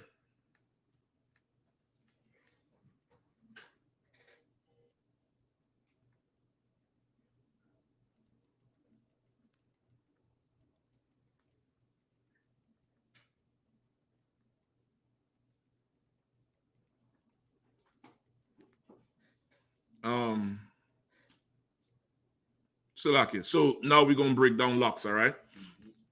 Give me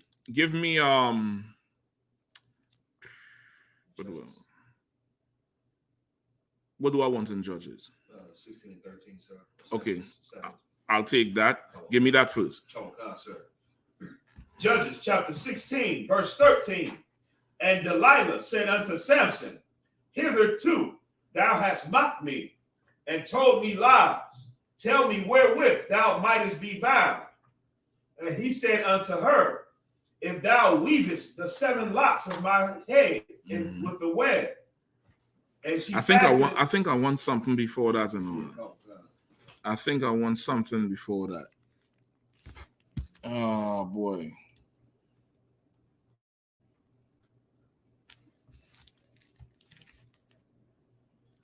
Hold on. That's definitely one that I want. Number 6 and 5. Let me hear that. You got. Give me number 6 and 5. Let me hear it. Numbers chapter 6, verse 5. All the days of the vow of his separation there shall no razor come upon his head. Right, 6 and 4. Start at 4. Come. Numbers chapter 6, verse 4. All the days of his separation shall he eat nothing. Give me the way it says the Nazarene vow. Come. That's verse 2, sir. Go ahead. Numbers chapter 6, verse 2. Speak unto the children of Israel and say unto them, when either a man or woman shall separate themselves to vow a vow of a Nazarite, to separate themselves unto the Lord, he shall separate himself from wine and strong drink, and shall drink no vinegar of wine or vinegar of strong drink. Mm-hmm. Neither shall he drink any liquor of grapes, nor eat moist grapes or dry. Right. So all that's with the Nazarene vow, right? And now skip me down to 5. Verse 5. All the days of the vow of his separation there shall no razor come upon his head until the days be fulfilled, in the which he separateth himself unto the Lord. He shall be holy and shall let the locks of the hair of his head grow. Right. So this, and with Samson, I believe his vow was from birth. I might have to ask tomorrow for sure if you could take it as a grown person. I'm not sure you can. But I know for sure Samson's one was from birth. And you could do it with a male child young. You just have to you have to go take the baby before the priest, right, and vow a vow before the priest. All right. But of course, that child could get to a point and he don't have to be under the vow anymore, under the Nazarite vow. All right. So now the locks of his hair growing. All right. So now give me the Hebrew for locks.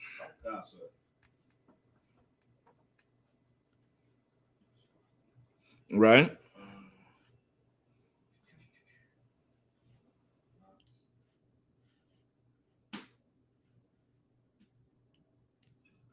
For this particular scripture, sir, it says the Hebrew is parah.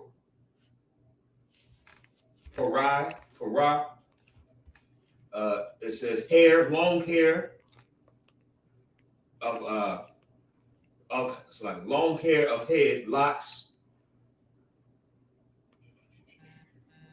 Parai, that's what you have? Come on, sir. Parai. I have another word, maka. Yeah, makfala. Right, makfala. Okay, that's the one I want. All right. So what's the locks in there? This one says hair, long hair, locks. Right, long hair, locks.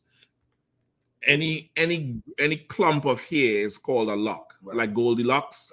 Right, she didn't have dreadlocks. Right, she just had long hair. That was, in fact, locks used to be referred literally to curls.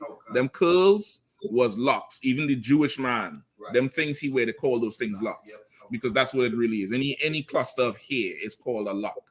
Right, a lock of hair is like a a gaga geese or a dozen eggs.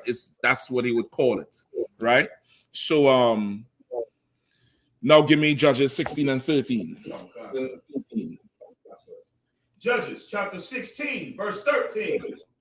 And Delilah said unto Samson, hitherto thou hast mocked me and told me lies. Tell me wherewith thou mightest be bound. And he said unto her, if thou weavest the 7 locks of my head with the web. Right. So Delilah, of course, is the whore who Samson ended up getting, right? Right. And she wanted to know his power because, of course, Samson spoiled them, not the Philistines? And the Ethiopians too, right? I just know what the Philistines. He destroyed them Philistines in that field and set the field afire, the field of wheat or corn or whatever the fuck it was. Right. He destroyed them, beat their ass, and it's not hard to imagine, because amongst the children of Israel, you have absolutely gigantic athletic brothers. Right. You know what I mean? Imagine LeBron James did not play basketball and was just, a little bit more forceful and muscle bound with a bat. Right. And there was no weapons. And then Shaq is right behind him. Right. And, say again? Michael Clark. Okay, he's small compared to them, man. He's like, what, 6'2", 6'4"? He was like 6'6". Who, Michael Clark Duncan? Dark-skinned, big dark-skinned country. John Coffey? John Coffey. Yeah. I don't know. Right. You get the point? It's not far-fetched for some shit like that to happen. Right. Them niggas run through other niggas like them on the football field. Right. Run through them. So imagine a bunch of hungry Africans. Right. It's nothing. It's child's play. Right. And the Israelite would get creative with the shit. You see with the stuff we do. Yeah, right. You know what I mean? So it's not hard. He spoiled them, and the heathens hated Samson. Right? They hated him, and they used a woman to destroy him, a strange woman, a woman from another nation. Right. And the woman wanted to know the strength of his power. Right? Come on. I was watching the fight between Edomite and I seen that. You saw it on my page. What's that? They was in jail, and we went about to go toe to toe, but the brother just scooped him up and slammed him and just started beating him down, and so they broke it up because there was no fight. And when they tried to break it up, he pushed him to the side and dropped the elbow on him like boxing. Then he ran and jumped on the table and came from the top turnbuckle on him. I mean, from far away.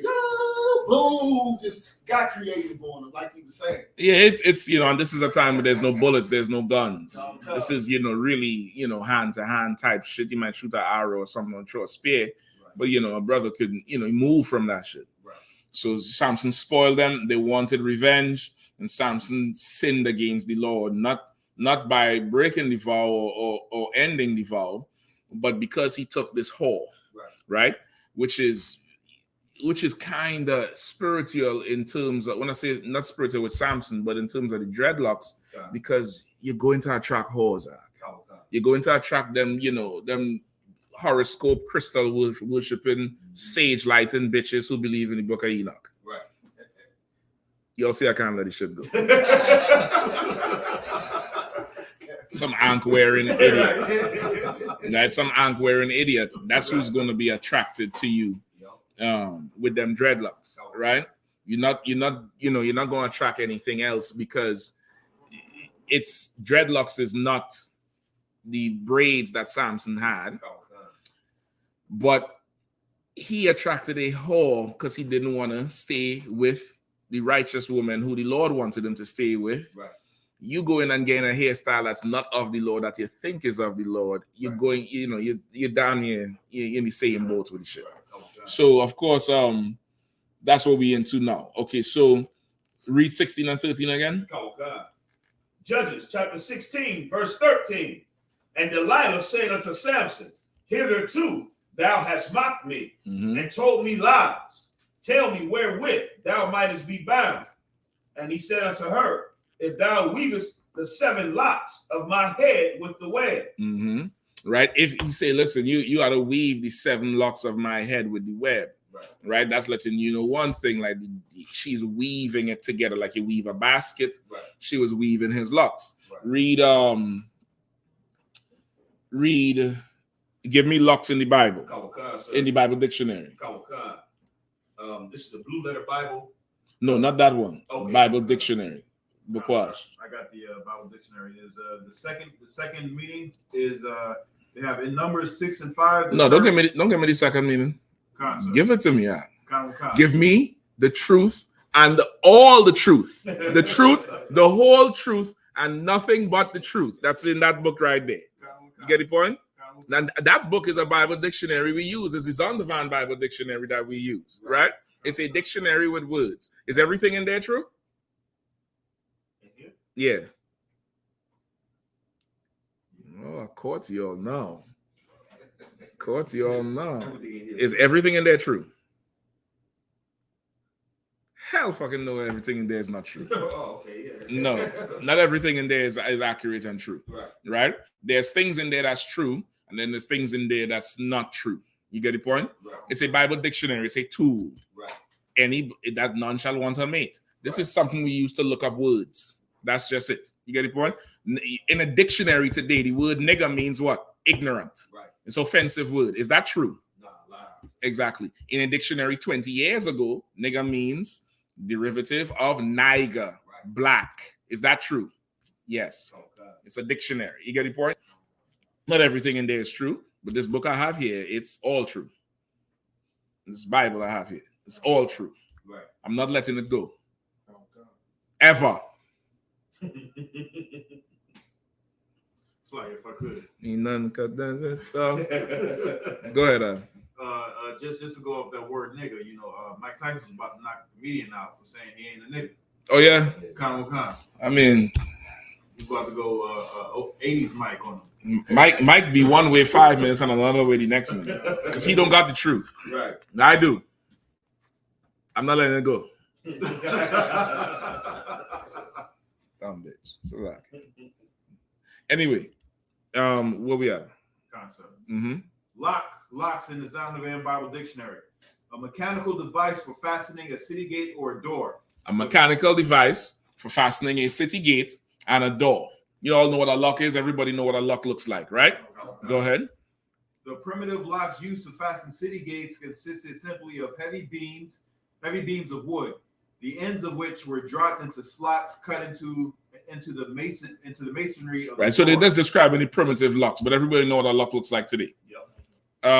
Read the second one for me. The second verse. In Numbers 6 and 5, the term indicates the unshorn or disheveled locks. Disheveled. Disheveled. Right. In Numbers 6 and 5, the term refers to the what? Unshorn. Unshorn, which is uncut. That's what shorn means. S-H-O-R-N, shorn. Right. It's uncut. It wasn't cut. Go ahead. And disheveled. And disheveled meaning bushy. Like how you hear, you could comb your afro out. And in 5 minutes, that thing just, do what it do. Yeah. You do whatever it do. Right? Go ahead. Locks of the Nazarite. Right? Those was the uncut, disheveled meaning bushy locks of the Nazarite. All right. Hold on. Give me Judges 16 and 19. Any more on the locks there? The second meaning? Weaving it together? Go ahead. It says in Judges 16, 13 and 19, the braided locks of the Nazarite Samson. The what locks? Braided locks. The what? Braided locks. Braided locks. Samson did not have dreadlocks. Samson had braids. That's why he told Delilah, if you weave them with the web is an old tool they used to use to weave your hair together, like a woman weave yarn. It's not that, but it's an old tool to help you braid that thing up. You weaving it with the web. You get the point? And you're weaving it together. Bang, bang, bang, weaving it together, just like you do braids. Samson had 7 locks. Right. Those big, the big dreadlocks, like what the dog had. You know why they have those big dreadlocks? Because those were smaller ones matted together. Why? Because they weren't being combed or taken out. A little bit more than that. You're right. A little bit more than that. Everybody on the grow the dreadlocks, it starts off in the corner. Here's a little chiefer, twisting. Yeah. And then you start to get the little thing, and then you get some lengths. You're pulling it down to see how far it go, and then grow. But you having about 45 of them in your hair. Mm-hmm. Why some people just have, the big ones? I thought that. I'm just gonna do this one. No, because they're trying to get 7. Oh yeah. To get the big ones, you just have to sew it together. That's how they do it. You would weave them together, not like a braid, but like twist 2 or 3 together, and you sew it so they don't separate. So now it starts to grow like a big, jank coming out here, like a tree trunk. Yeah. But if you notice the ends of a big one, look at anybody who have them big, huge ones. The ends of it look like tentacles because that was the little individual ones that started growing before they sewed it together because they're trying to get 7 like Samson. To get 7 like Samson, you wash your hair, pour on some frankincense, get some, young, tender, thick thing, sit between her legs, and she braid your hair. And after you give her some thank you. You give her all the truth. Hell, you don't give her some of it. You give her all of it. Right? But that's how he got this, how he had 7 locks. It's because he would braid his hair. Right? Give me the Hebrew word for weave in 16 and 13. Give me the Hebrew word for weave in 16 and 13. And give me also Bukwash, are you able to show some of the stuff? I could show it up here. I had the pictures right here. Is that a word? Okay. Time for you? No sweat.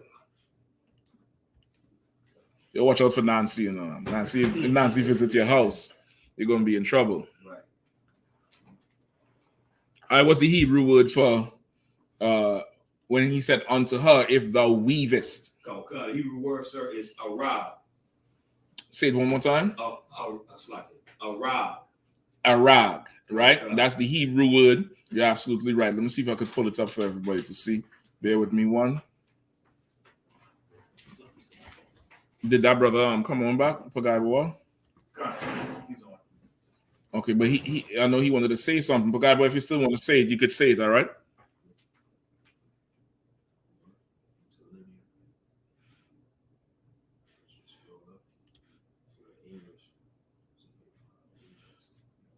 Okay. Because at the window with the dog, you could close that off so it don't slow down your computer, all right?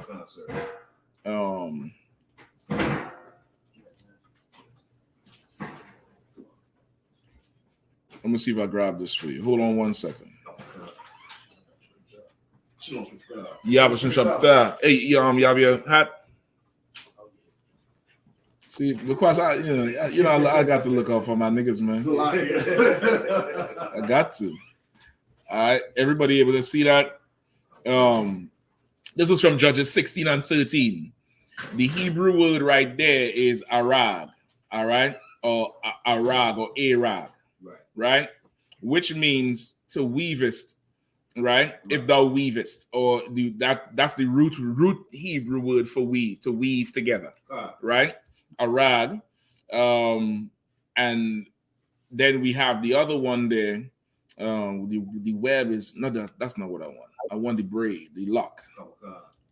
So around now 16 and 19, you have locks, right? Which is makala paha, makal paha, right? Or makal pa, right? That's the Hebrew word for locks.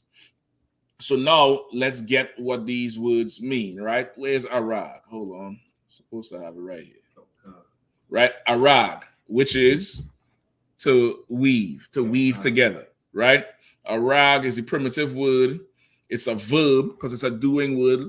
Right. It says to weave cloth, or as in to braid, like Samson's hair. Right.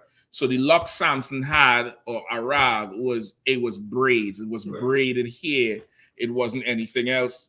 Makalpa, let me see how I had that, right?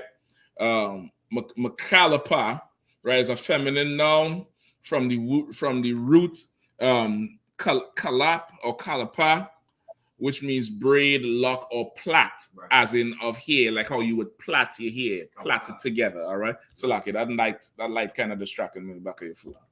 All right. So that's what Samson had. Right. Samson had locks that you could unlock. That's a characteristic of a lock. Right. You could lock the weave together, the braid together, and you could upbraid it. Right. Like that's what the scripture says. You upbraiding rules or orders or the truth. Right. You upbraiding it. And even that's how we say it. Go get that hair locked down. Right. And the scripture calls the opposite of that upbraiding, because you take, and as you go and you moving up the hair, right, you upbraid to go against the grain, or to go against, to rebel down here. You upbraiding it. Right. You would take it out, wash that shit, and then get it braided or locked down again, tied down again. Right. So a lock, you could lock it and unlock it. Right? That's what a lock is. It's something that you could lock and you could unlock. Now, the first definition of lock, who has it? Bible dictionary? The very first definition of lock. Locks, a mechanical device for fastening a city gate or a door. Right, a lock, that first definition, a mechanical device for fastening a city gate or a door, which operates in the same way. Right. You could lock it, clamp it down, or you could unlock it, right? Now, the brother who has the dreads, right? I just want to ask you a question, brother. Can you unlock your dreads?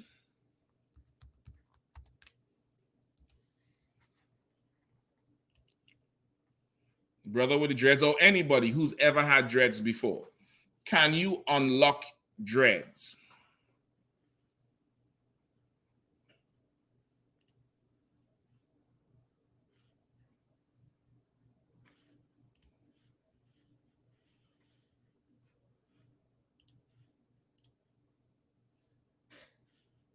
Anybody? No response yet. No, sir. Anybody in the chat want to try? He's probably said no, sir. And if so, it take a few days. Right. Okay. That thing that takes a few days, where people comb it out, you're not really unlocking your hair. You're just pulling out all the dead hair. You're gonna end up with a half your hair on the ground and the other half on your head. Right? So you're not really unlocking it. Those dreadlocks you have is really like a seized lock. And just like a seized lock, that image I just pull up there, the rusty and brown, just like dreads that's unkept. Even the ones that is very black, that's dye. Right. Dreads, when they matted together like that, the sun is going to what they call bleach your hair and turn it brown. That's why some people, the ends of their hair start, not the ones who dyed. The people who have dreadlocks or open hair, it starts to get change color on the outside because of the sun, because it's dead hair, it's not living hair. Right. And just like a lock that's seized, you put it in the key and it ain't unlocking. You can't unlock it. You go get the big, what is called, bolt cutters, and you cut that bitch off. Right. That's why you have to cut your hair, bro. Because that thing you have on your hair cannot be unlocked. There's no way to unlock that and just all that be your hair all the way down your back. That's not where your hair going to be. Right. Half of that or more going to be on the ground, and then you're going to be left with what's actually your hair, which is, maybe up to about here. What depends on you, the brother. That's what's going to be alive here, what's connected to you. The rest of the dead hair is going to be gone. That's really dead hair. You get the point? And that's why you should cut it, brother, because that's not even locked. It's not biblical. It's very nasty. I know I'm going to offend some people, but what else is new? Huh? Right? that's the order of the day. Right. But I was offended first. Hell, you can't take a little offense. Get that nasty thing off your head, man. Right. Words of Jeremiah. Get that filthy thing off your head. Cut them locks off and free your mind from the world and come up in here in the truth, man. Like I ain't never regret cutting the shit. The hardest part of cutting it was that first one. That first one, and I treated the shit like a ritual. I went and bought a specific scissors, specific clipper, and I never used the shit again. I took that one braid and did this right here. And I stayed at it for about 15 minutes. And then I just did the whole shit, and then run the blade through it, went and bathed. And I think that morning, I got up like 4 or 5 in the morning, did the shit, woke up. Me and Nathak was sharing an apartment at that time. He walked out the other side. He's like, what the fuck? And that was my first day at Hebrew Academy. Yeah. And I thank the Lord for it. I was told that if I do cut my hair, Commander John Yahanna would allow me in the academy. If not, I'd have to wait until whenever the next generation was. And brother, Salakia, some brothers need an extra push to get in the truth. Right. I thank the Lord for that shit, because boy, oh boy, that was a power move right there. And that could be what's holding you back.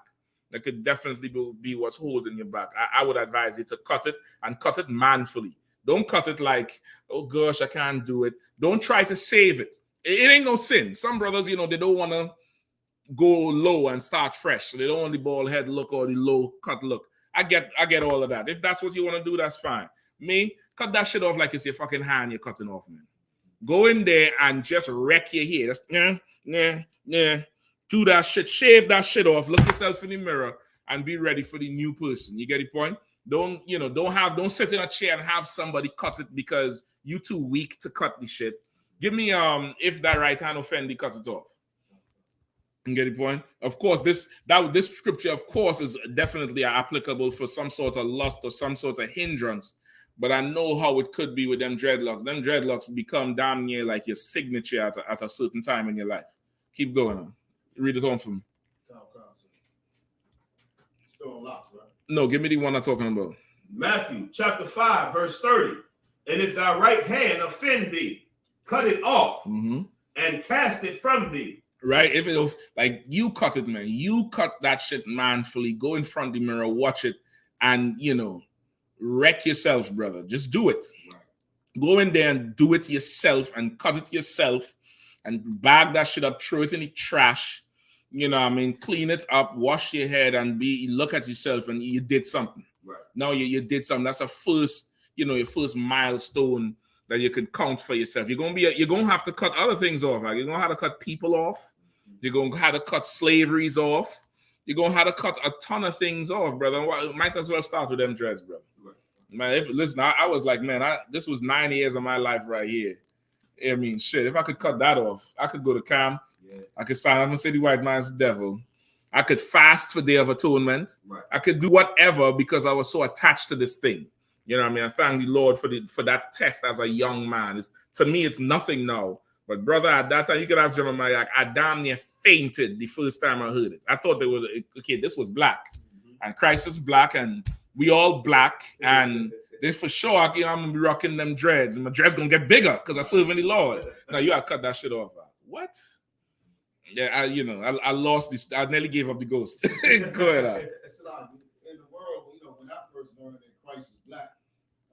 without even reading it, you know, my first image of him is he had dreads. Because of why? Because it was back in them days. Because it was because of the Rastafarian movement. That's why. You think of a black Messiah, that thing comes to your mind because the whole Rastafarian movement is black. That's the only, at that time, outside of the UPK, that's the only thing that promoted a black god or a dark-skinned deity, if you want to put it like that. You get the point? That one thing, unless he was worshiping, 12 different gods like Egyptology.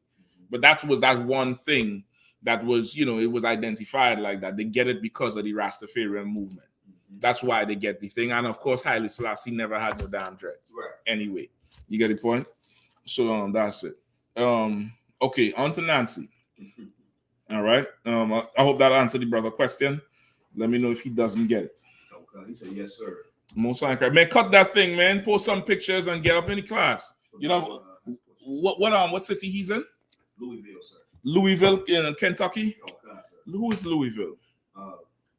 I.S.U.P.K. No, I think that's not Napataza. Not lie, sir. What's his name? Also I.S.U.P.K. I.S.U.P.K. You sure?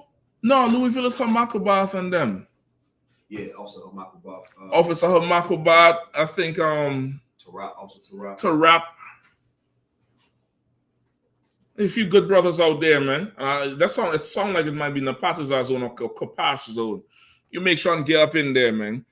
Cut that shit off, cut it off manfully, and look for the reward from the Lord. Look for it. Wake up every day and look for the blessing, and you'll see, brother, that, give up that nonsense. You know what I mean? Go ahead, priest. Shalom, y'all. I hope you can hear me, sir. I can hear you, brother. All right, come on, sir. Try this again. Salaki. Growing up, I heard a story saying about, I didn't know that the brother was a Benjamite, before the truth, but the brothers in the West Indian, right? Like when they were enslaved and they were fighting for their independence, they made a decree that they wouldn't bathe or cut their hair or do anything until they get independence. They were fighting. So I was asking, is there any truth to that? But dealing with the dreadlocks, and because that's how I know how dreadlocks came about, is that they didn't want to do anything personal, but they wanted to fight and get their independence, so they didn't cut their hair, nothing like that. No, as far as I know, all that is like I don't want to say wives' tales. It comes with it because the dreadlocks is so dirty. So of course it's like you don't bathe because look at your hair. You get the point? What you might be conflating, which is when I say mixing two ideas together, is the Maroons in Jamaica. The Maroons in Jamaica was people who was led by some woman named Nanny, right? They took to the hills in Jamaica in rebelling from the slave master, and would come down and put hell on them devils, right? Come down out of the hills. But because where they were living, of course, their hair started matting and stuff like that. But as far as the no bathing and stuff like that, I can't say there's any proof of that. I don't think that's actually true because, the dreadlocks that East Indians and Africans have is the one where you don't bathe. There's African tribes that have the dreadlocks, the little bit of hair they could grow, and they compact it with mud and don't bathe and put red sand all over their skin. Benjamites made dreads clean, quote unquote. They made dreads desirable to have because, of course, all the washing and stuff like that, you know what I mean? And then transform it into the commercial dreads you see now where, the whole loctician shit, because it's now commercialized, it's acceptable. But that's not, you might be conflating them, the history with the Maroons, and of course, other people who, ain't got no idea what they're talking about, them two ideas together. And that's not every single island. You know what I mean? That's really mainly in Jamaica. Then it's spread to the other islands. But it's not, that's not every single island. You get the point? And like I say, in Trinidad, back in the day, you get some racist East Indian couple, some brainwashed brother They just pick on Rastafarians for no goddamn, because of the dreads, of course, and they're finding some way to bust his head with the baton, find some way to split his head. So to get the stitches, they have to cut his hair to offend him, because of course, as far as he know, he ain't supposed to cut his hair. You get the point? It's it was just, it wasn't accepted. Right. So that's it. All right, Pagai boy. Conor Khan, the water out of one. No sweat, no sweater. Okay, so Nancy Pelosi, right? So of course, you all know this week Nancy Pelosi went on a Asian tour. She went on a full Asian tour and visited different countries. Pull up Nancy Pelosi on the screen if you don't mind. Right, pull up. You could pull her up, visiting them countries, or pictures of her doing something. Either one is fine with me. She visited different countries, Malaysia, I think Singapore. Initially, she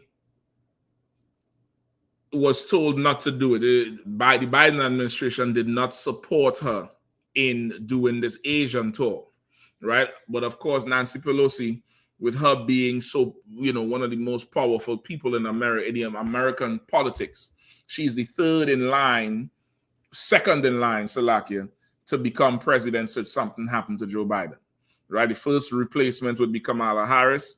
The second person would be her, because she's Speaker of the House. She's the highest Democrat, I'm thinking, in the Senate or the Congress, whatever it is they have. But she's the third, she's the person right after Kamala, if Kamala can't step up into the whole zone. Right. So right now, while Biden has a deadly disease, twice in the last week, I think they say he tests positive, then negative, and positive again. They have him isolated. She now goes on this Asian tour, and the Chinese government is absolutely upset with what she's doing, right? The American media is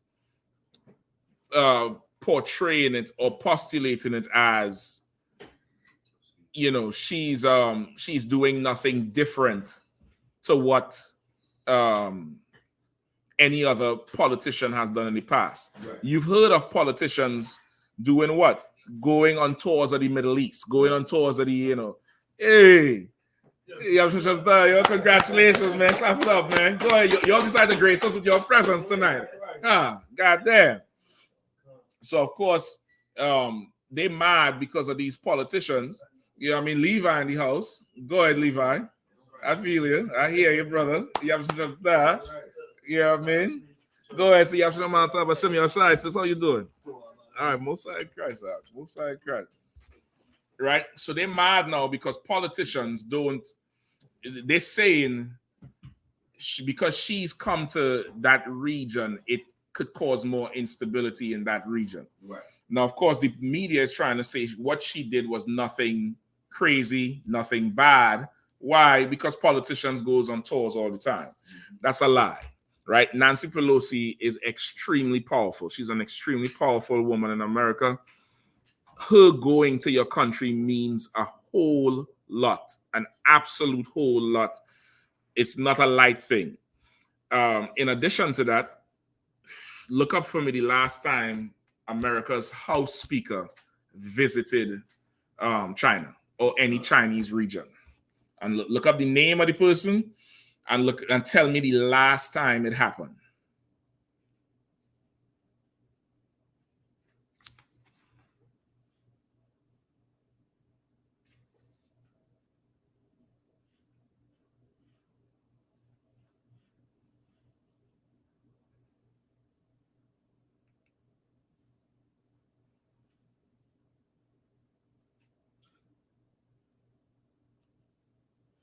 Uh, 25 years. Newt Gingrich was the last time in 1997. Was it Newt? Oh God, Newt Gingrich. I know who you're talking about. Oh God. Right, but it's been over 25 years. Yep. Oh God. And what was China's response when Newt Gingrich visited the region?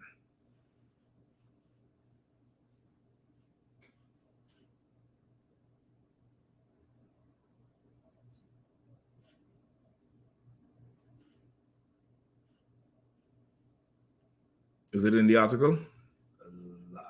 Okay, China was absolutely livid about it. They was angry that Newt Gingrich came, right?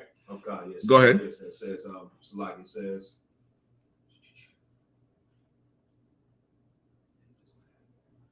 it said that they raised the alarm in China that he came. Mm-hmm. They responded to Newt Gingrich the same way they responded to Nancy Pelosi, right? Chinese government.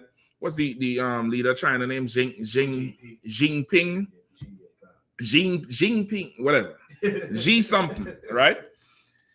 He said, if that plane lands in Taiwan, we are going to assemble the military, right? Do not come over here. You know, I don't know what you're doing in the region, but you touch down in Taiwan is going to be a problem.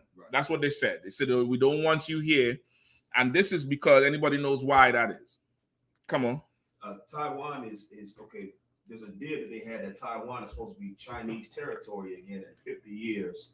But Taiwan makes 99% of all of this computer chips. Microchips. They make the mark of the beast. If you're a fake Israelite. If you're a fake Israelite and you want to stop the mark of the beast, go blow up Taiwan. Because they make microchips. Right? Microchips. Dummies. Right? Taiwan, I think, is the world's largest producer of microchips. Go ahead. So they know that whoever controls Taiwan has the military power because most of the military weapons now and pretty much everything requires those chips. That's one. Like, this whole thing is multifaceted. Right. There's so many motives with what Nancy Pelosi did. One is Biden could die. Mm-hmm. Like, he don't have to be alive tomorrow. And who would be in charge? A snake eater? Right. That's how white America would look at it. She ain't gonna be black no more. Right. She gonna be that dot-headed East Indian who we're not having another Obama. Mm-hmm. Nancy Pelosi is some, high-blooded Italian white woman, and she's ballsy. Yeah. She's, don't take no shit off no man type woman wearing her suit and all that type of shit. Mm-hmm. And this move here showed her balls. Right. Because 1.4 billion people said, don't come. That bitch said, pull up. Pull up on me. We outside. What's up? We outside. They told her, don't come Sunday night, early Monday morning, that plane touchdown. She was there for like less than a day. Yep. She just touched down like, what's up? All right, you'll scramble whatever you had to scramble, but I know y'all ain't going to do shit. Right. And the world was in an uproar because of what China was saying. China was saying that it's going to now start moving the military down to the south side of China, which is where Taiwan is, off the coast of the southeast end of China, I believe. Yeah. There's also a act they have, the Taiwan something act, American Taiwan Act, I believe. This was in 1979, right? Hold on, I'm gonna tell you what it is. And also give me that treaty between Hong Kong and Britain. Right, because they buck on Britain before as well. All right, the Taiwan Relations Act. Right, pull up that. Give me what that's saying. Let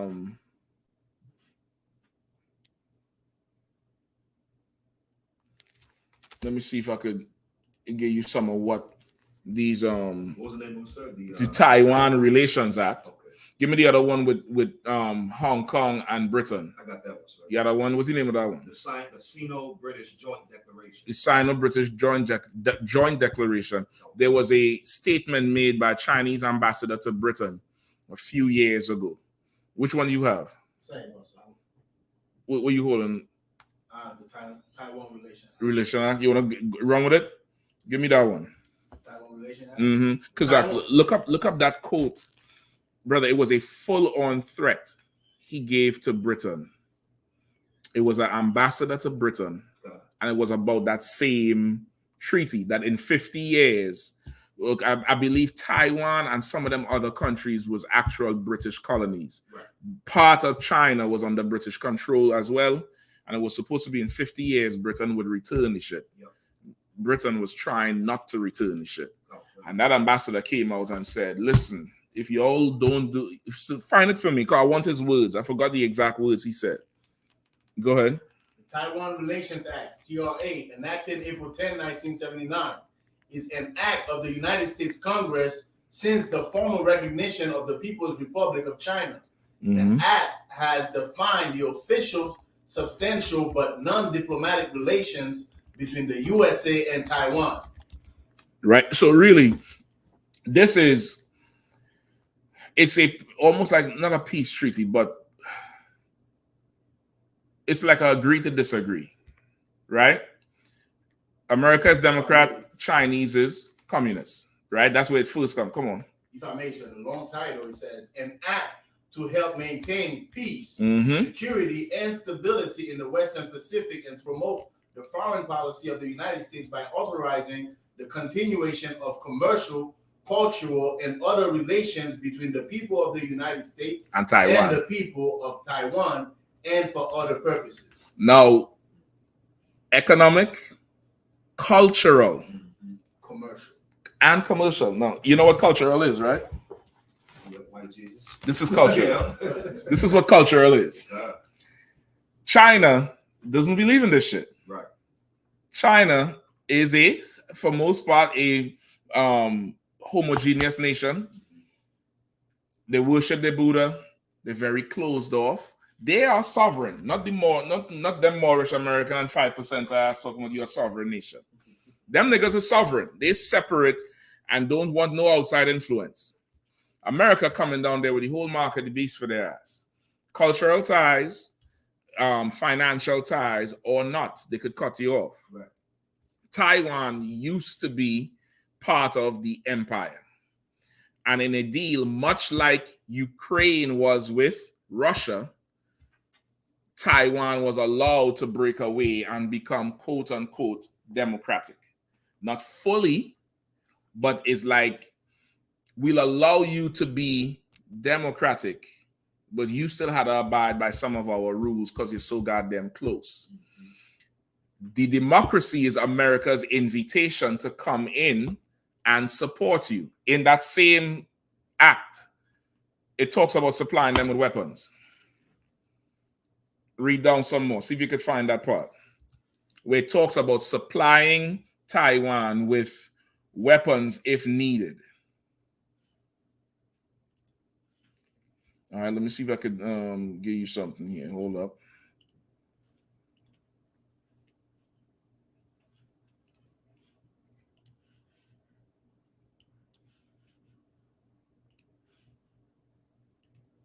Let me know if this is, if the people online, let me know if you can hear this. Let me see if I could play this. All right. Well, you had to read it. He talking in Chinese. 中议长如果赴台，将是对中国内政的粗暴干涉，严重 It will 损 be 害 gross interference in Chinese internal affairs, and it will seriously undermine China's sovereignty and territorial integrity. Meaning, we, the great empire of China. You remember when I was giving you the history on the Russian Empire? Yep. When we talk about the Mongolians coming west to meet up with the Kievan Rus and meet up with all them Vikings and Vlad and all of them. That's them from way back. And they have sovereignty in that whole region, meaning they kind of control there. And they have, I don't want to say ancient, but, centuries old treaties with them Russians. That whole thing with Russia and China goes way back with them Mongolians when they agreed to get them Constantinople and back off so they could bring the Kievans further south and take Kiev where Ukraine is. Right. That's so they want to have their territory. Just like Putin wants to have Ukraine or Georgia, Russia in 2012 when he had them come on back. So they're looking at that shit now. Give me what you have. He was talking about the military provision, sir. The Taiwan Relations Act does not guarantee the U.S. will intervene military if the PRC attacks or invades Taiwan, nor does it relinquish it. Read it again from the top. The Taiwan Relations Act does not guarantee the U.S. will intervene military if the PRC attacks Mhm. or invades Taiwan, Right. So now nor the treaty says it doesn't give a guarantee that America will intervene if the People's Republic of China invades Taiwan. No, you got to see the size of Taiwan compared to China. Like, that's like America coming in your house, sending every SWAT team in your house. Like, invade. What the fuck we talking about? You know what I mean? But that's what was being threatened to happen. Right? But America is saying the act, there's no guarantee we'll come. Meaning, little nigga, I'll have your back. Just don't gain no shit. But if you're getting some shit, it ain't guaranteed to come on the block and light it up for you. I might. Just don't take the chance. That's really what they're telling Taiwan, right? Keep going. nor does it relinquish it. Right? Nor does it relinquish it. Like let's go ahead. As its primary purpose is to ensure the U.S.-Taiwan policy will not be changed unilaterally by the president and ensure any decision to defend Taiwan will be made with the consent of Congress. It had to go to Congress because now Congress had to decide, is it worth bullets? Right. Like, what do they have we need? Now, this Taiwan Act was in 1979. It's what, 40 something years ago? Mm-hmm. So 40 something years ago, they knew one day we might need to step in and back Taiwan up because Russia gonna come, China gonna come for them. If they have problems all the time, we might let them get their ass beat. But when that time comes, we gonna step in. Nancy Pelosi, 25 years after the last speaker, the House Speaker is not a regular politician. Right. Like I said, this woman she's the second in line if something happens to Biden. If Olympus has fallen, you all see the movie? I remember they was killing each other to see who's going to be the next president. Yeah. She's the one who, if Kamala can't do it, she's your president. Right. And I'm telling you straight up, if Biden don't wake up tomorrow, Kamala ain't going to be no president. Right. They're going to put that bitch to make curry or falafel and feed the military or something. But Nancy Pelosi is going to be a president. Right. So her going down there, it's like flexing, letting China know, we got this deal, See, this territory here, we could come down here. We coming down here means we're on your border. Right. You sure, I just reminding you that we in the area. Right. It's a flex. It's the ops driving by with the tools hanging out the window. That's what this really is. Yeah. A lot of people they ain't gonna understand it. They don't explain it to the media the way they should. Right. But this move she just made here, brother, right now, if China does not do something, they're going to lose respect worldwide. Yeah.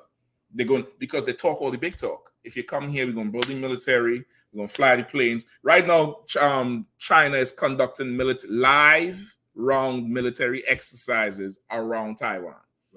They move all the ships, all the planes in and letting off, not dummy rounds, not, blanks. They're letting off around the Taiwan to let Taiwan know, listen, you want to mess with them, we'll just sink the whole island if you need it. Right. But that's not enough because of all the mess they was talking against Nancy Pelosi. So now what they're looking for Russia. All along, China has not been vocal on Russia and Ukraine. China is an ally to Russia, but China hasn't condemned Russia or helped. They haven't sent weapons. They haven't done anything. China now might, in retaliation, since you want to flex on Taiwan, we'll just make sure that region that you want to, everything to die off, we just make sure that thing goes up. Right. You know what I mean? If that's what you want to do with us now, we'll make sure that thing goes up. What happened with that Nancy Pelosi? They're doing that. That was no slight thing. That's like somebody walking through your camp. That's like somebody, like a cop, like a police has jurisdiction, right? If he walks through your camp, you can't stop him. He the cop. But imagine he just walking through and picking up shit and go up on your podium, check your mic, drop the shit. You want to do something, but he in charge. That's what she did. That's what she did to 1.4 billion people. Right. Brother, if you like Chinese food, go get your last plate tonight.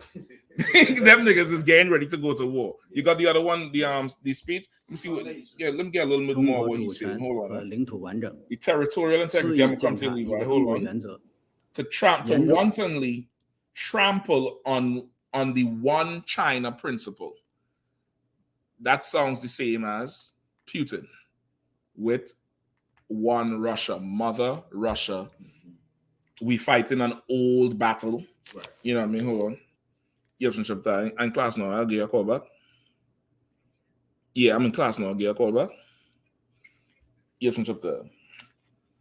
Right? It's the same type thing where they want a unification of it, right? 会原则， Let's see some more. 严重威胁台海和平稳定， Right? The stability of 严重破坏 Taiwan Strait and seriously 中美关系。 damage China-US 导致 relations. But right now, there's like, if you don't respect, our area, even though we letting them be democratic, they're not under that communism rule. They don't have to follow what we doing. You coming in there and you damn near like gassing them up, thinking that they could do it, similar to what America was doing with Ukraine, similar to what America did with Georgia or Russia. That's what she did down there. Slaki, go ahead. If I may, sir, based on what I'm seeing right now, along with this situation with China, Taiwan, and America, Russia, wouldn't it cripple the American economy, the dollar, based on the U.S. relation with China, which seems like it highly dependent on? It wouldn't cripple the economy, but it's a threat, and this is why it's a threat. What was last week? Is that or the week before? Russia and China's currency that they agree on. I didn't hear about that. Yeah, Russia and China agree on some new currency. Remember, they tried to make Bitcoin work. Bitcoin came from Russia and China, or China mainly. Why? Because oil is traded in the petrodollar.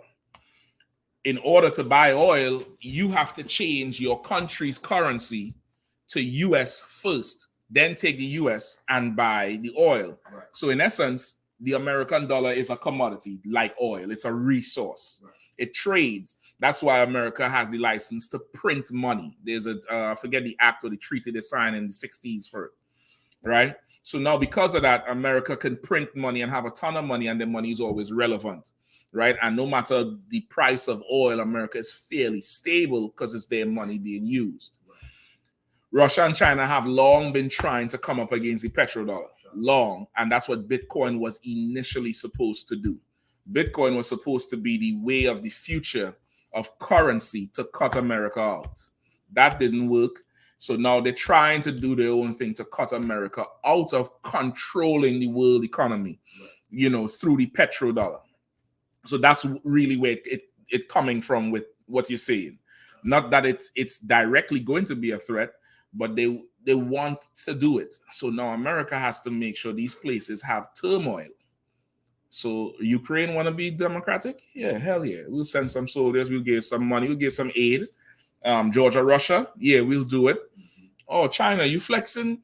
We got that, agreement. That's why our Salakia. Make no deals with them, make no marriages with them, make no covenants with them. Though they speak sweetly, war is in their heart, and the Apocrypha making deals with them is unto your death. These heathens don't have the wisdom, the truth, the whole truth that's in this Bible. They make a deal with America long before and let America come in, and they don't understand the long-term ramifications of it. America is not like how we are. This oppressor, this beast, he thinks in 50-year and 100-year periods. He does something today that he know he's not going to benefit from, but his empire will. Right. And he puts the things in play. Also, China's president, he's at the end of his term. He does not want to step down. The one before him, or I think the one before that, started where they would not be just staying in power forever. They would do it for 2 terms and leave. This one, Xi Jinping, or whatever his name is, Xi Jinping, he wants to be in power for another term. So he's seeking an opportunity to start a war so the people would look to him to get out of it. Right. So you have that on one side. You have Nancy Pelosi. You have Biden on the other side. You have the economics of the petrodollar. and anything else you want to throw in there, COVID, monkeypox or whatever, but they ain't worrying about that. They're worrying about this devil. Right. Now, China is like, you threaten our sovereignty. Russia is like, we are the same people, me and Ukraine and whoever else. This is very important. Why? Because the scriptures say what would happen in the last days. Nation against nation. Nation against nation, something else. Every nation gonna stand with their own. That's what you want. Every man will return to his own people. Give me that real quick. You have the other one with Hong Kong? Yeah, Hong Kong and Britain? Yep. Is it a video? No, sir, it's an article. It's an article? Please. The Sino-British Joint Declaration is a treaty between the governments of the United Kingdom and China, signed in 1984, setting the conditions in which Hong Kong was transferred to Chinese control and for the governance of the territory after July 1st, 1997. Read that part again, Salafi. The Sino-British Joint Declaration is a treaty between the governments of the United Kingdom and China, signed in 1984, setting the conditions in which Hong Kong was transferred to Chinese control and for the governance of the territory after July 1st, 1997. Go ahead. Hong Kong had been a colony of the British Empire since 1842. Right. After the First Opium War, and its territory was expanded on 2 occasions. First in 1860 with the addition of Kowloon Peninsula and Stonecutters Island. And again, what's the name of the treaty again? The Sino? Yeah, the Sino-British. Sino-British Declaration. Okay. Go ahead. And Stonecutters Island. And again in 1898, when Britain obtained a 99-year lease for the new territories. The date of the handover in 1997 marked the end of this lease. The Chinese government declared in the treaty its basic policies for governing Hong Kong after the transfer. A special administrative region would be established in the territory that would be self-governing with a high degree of autonomy, except in foreign affairs and defense. Hong Kong would maintain its existing governing and economic systems separate from that of mainland China, under the principle of one country, two systems. This blueprint would be elaborated on in the Hong Kong Basic Law, the post-handover regional constitution, and the central government's policies for the territory were to remain unchanged for a period of 50 years after 1997. So in other words, that region was like a colony to Britain, much like how the West Indian Islands were, much like Haiti with France. Right. It was a colony. Them chinks don't want to be under Britain no more. Right? I'm looking for the video. I can't find it now. Britain was trying to extend that 50-year period. The ambassador stood up in England, brother, on the news and said, if y'all don't do this, we're going to light this country up, basically. Right now, that type of words in politics is not normal, it's not usual. But these type of things happening so close together. Now, that thing I'm talking about there with the Sino agreement was a few years ago. Right. But this thing here with Pelosi on the back of Russia and Ukraine, right now, that's a very tense situation. Now, China mightn't do nothing. Biden might make a full recovery, and then we don't have no problems. But they're doing this because, of course, should Biden pass, right, the next 2 people in line is women. America is not going to, they're not comfortable with a woman leader, and certain foreign leaders are not going to respect a woman. Pelosi had to go in there and do some ballsy shit. Right. You know what I mean? To stamp the authority, like, listen, I ain't one of these punks, you know. Like, you tell me don't. Now, if Pelosi didn't come, what would that say? After the threats, yeah. Oh, that the U.S. is scared that the women is that's why that's why you can't have a woman in power. Right. Pelosi said, "Yeah, stop right there, stop right there," and walked out and went and meet everybody and took pictures and stood out in the open. Out in the open, why? It's like a dare. Like y'all say y'all gonna do something. What y'all gonna do? Stood out in the open. Look at how she came on. Anybody watch the video whenever y'all could. There was no, heightened security, nobody covering her head and pushing her into some limo. Right. It wasn't that. It was absolutely open. And then China is scrambling to put on a show. It's a flex. It's a full-on flex, and it's a provocation from a woman. China, you're looking a little small. You're looking a little small tonight. Go ahead. If I may, so she also know that China will not dare because that will kick off a war. Well, listen, it's a gamble. It's an absolute gamble because there could be a pseudo war with Russia and Ukraine. You get the point? China could step in and say, you know what? Yeah, we support you all, what you're all doing, because look what America just did. Right. You have our back, we have yours, do whatever. You know what I mean? It's a gamble. It's right. It's an absolute gamble, but the odds is more favoring her. You understand what I'm saying? That's why she did what she did. Biden told her not to go. She said, I'm going.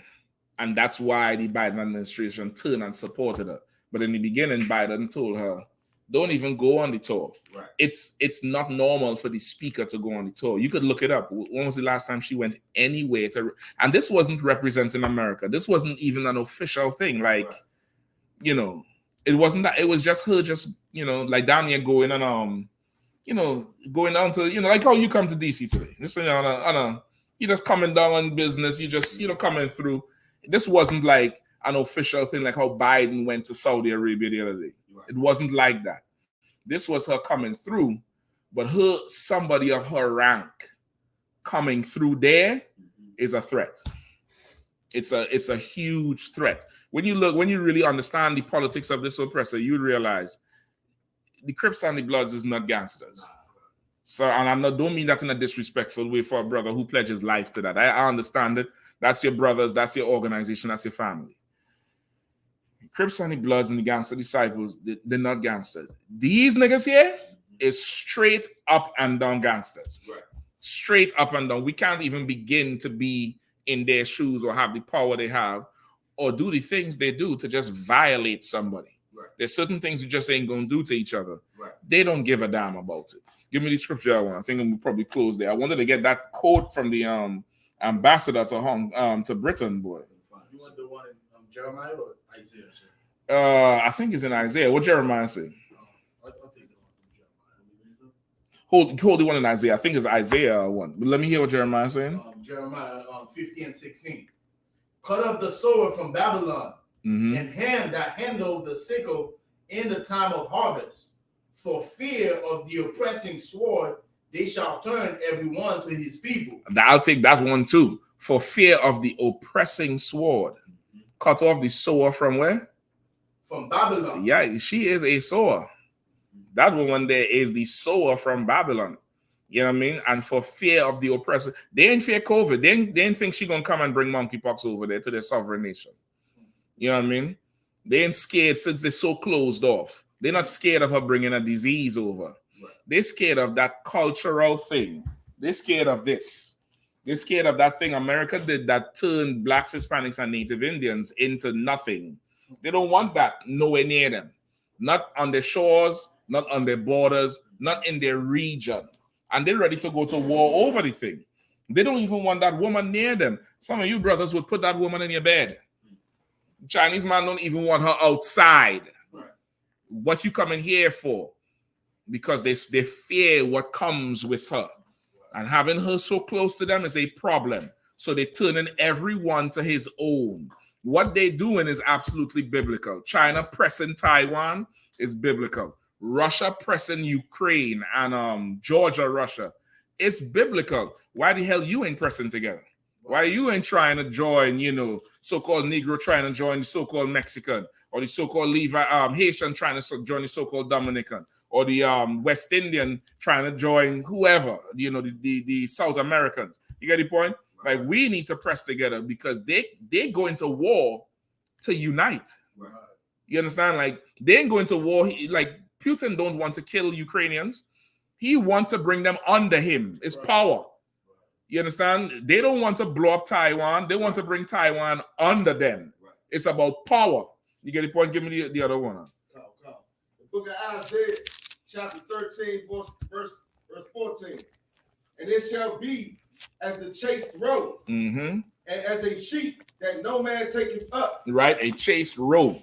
Now you chasing down this animal and you can't catch it. Right. like a sheep that no man could take up. Like he can't grab that thing. Like all them brothers went on that farm for Passover and pick up that sheep. Laban pick up the sheep and throw that shit over his shoulder like it was a jersey. You get the point? Some guy put the bull in a goddamn headlock. I don't know what's wrong with that brother right there. I'm like, brother, that's a bull. Some guy is like, you know, I had to do it. I asked him, I said, what was you thinking? He's like, I saw the bull.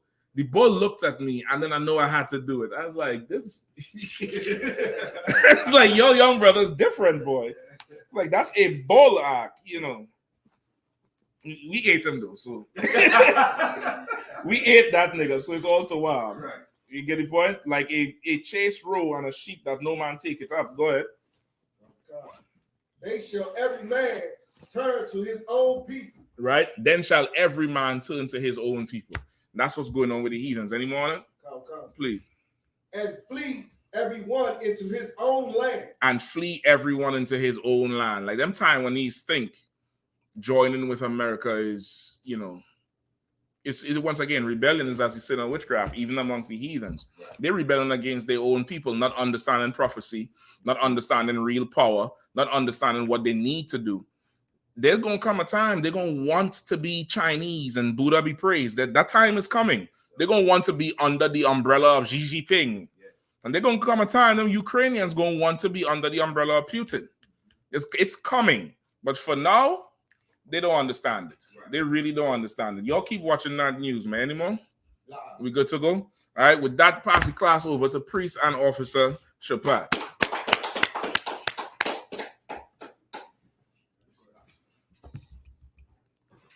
So it's over here. Sure.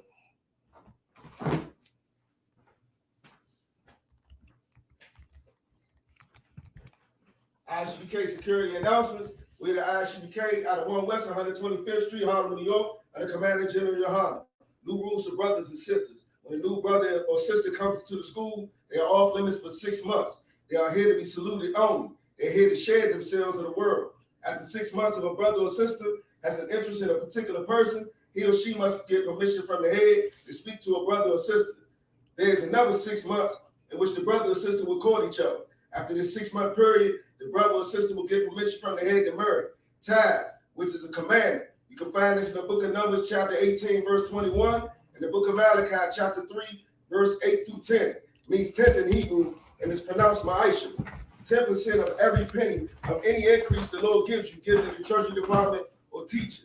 Priest fund, free will offering for priests, not mandatory. Whatsoever amount you like to give. Upcoming holy convocation, memorial of blowing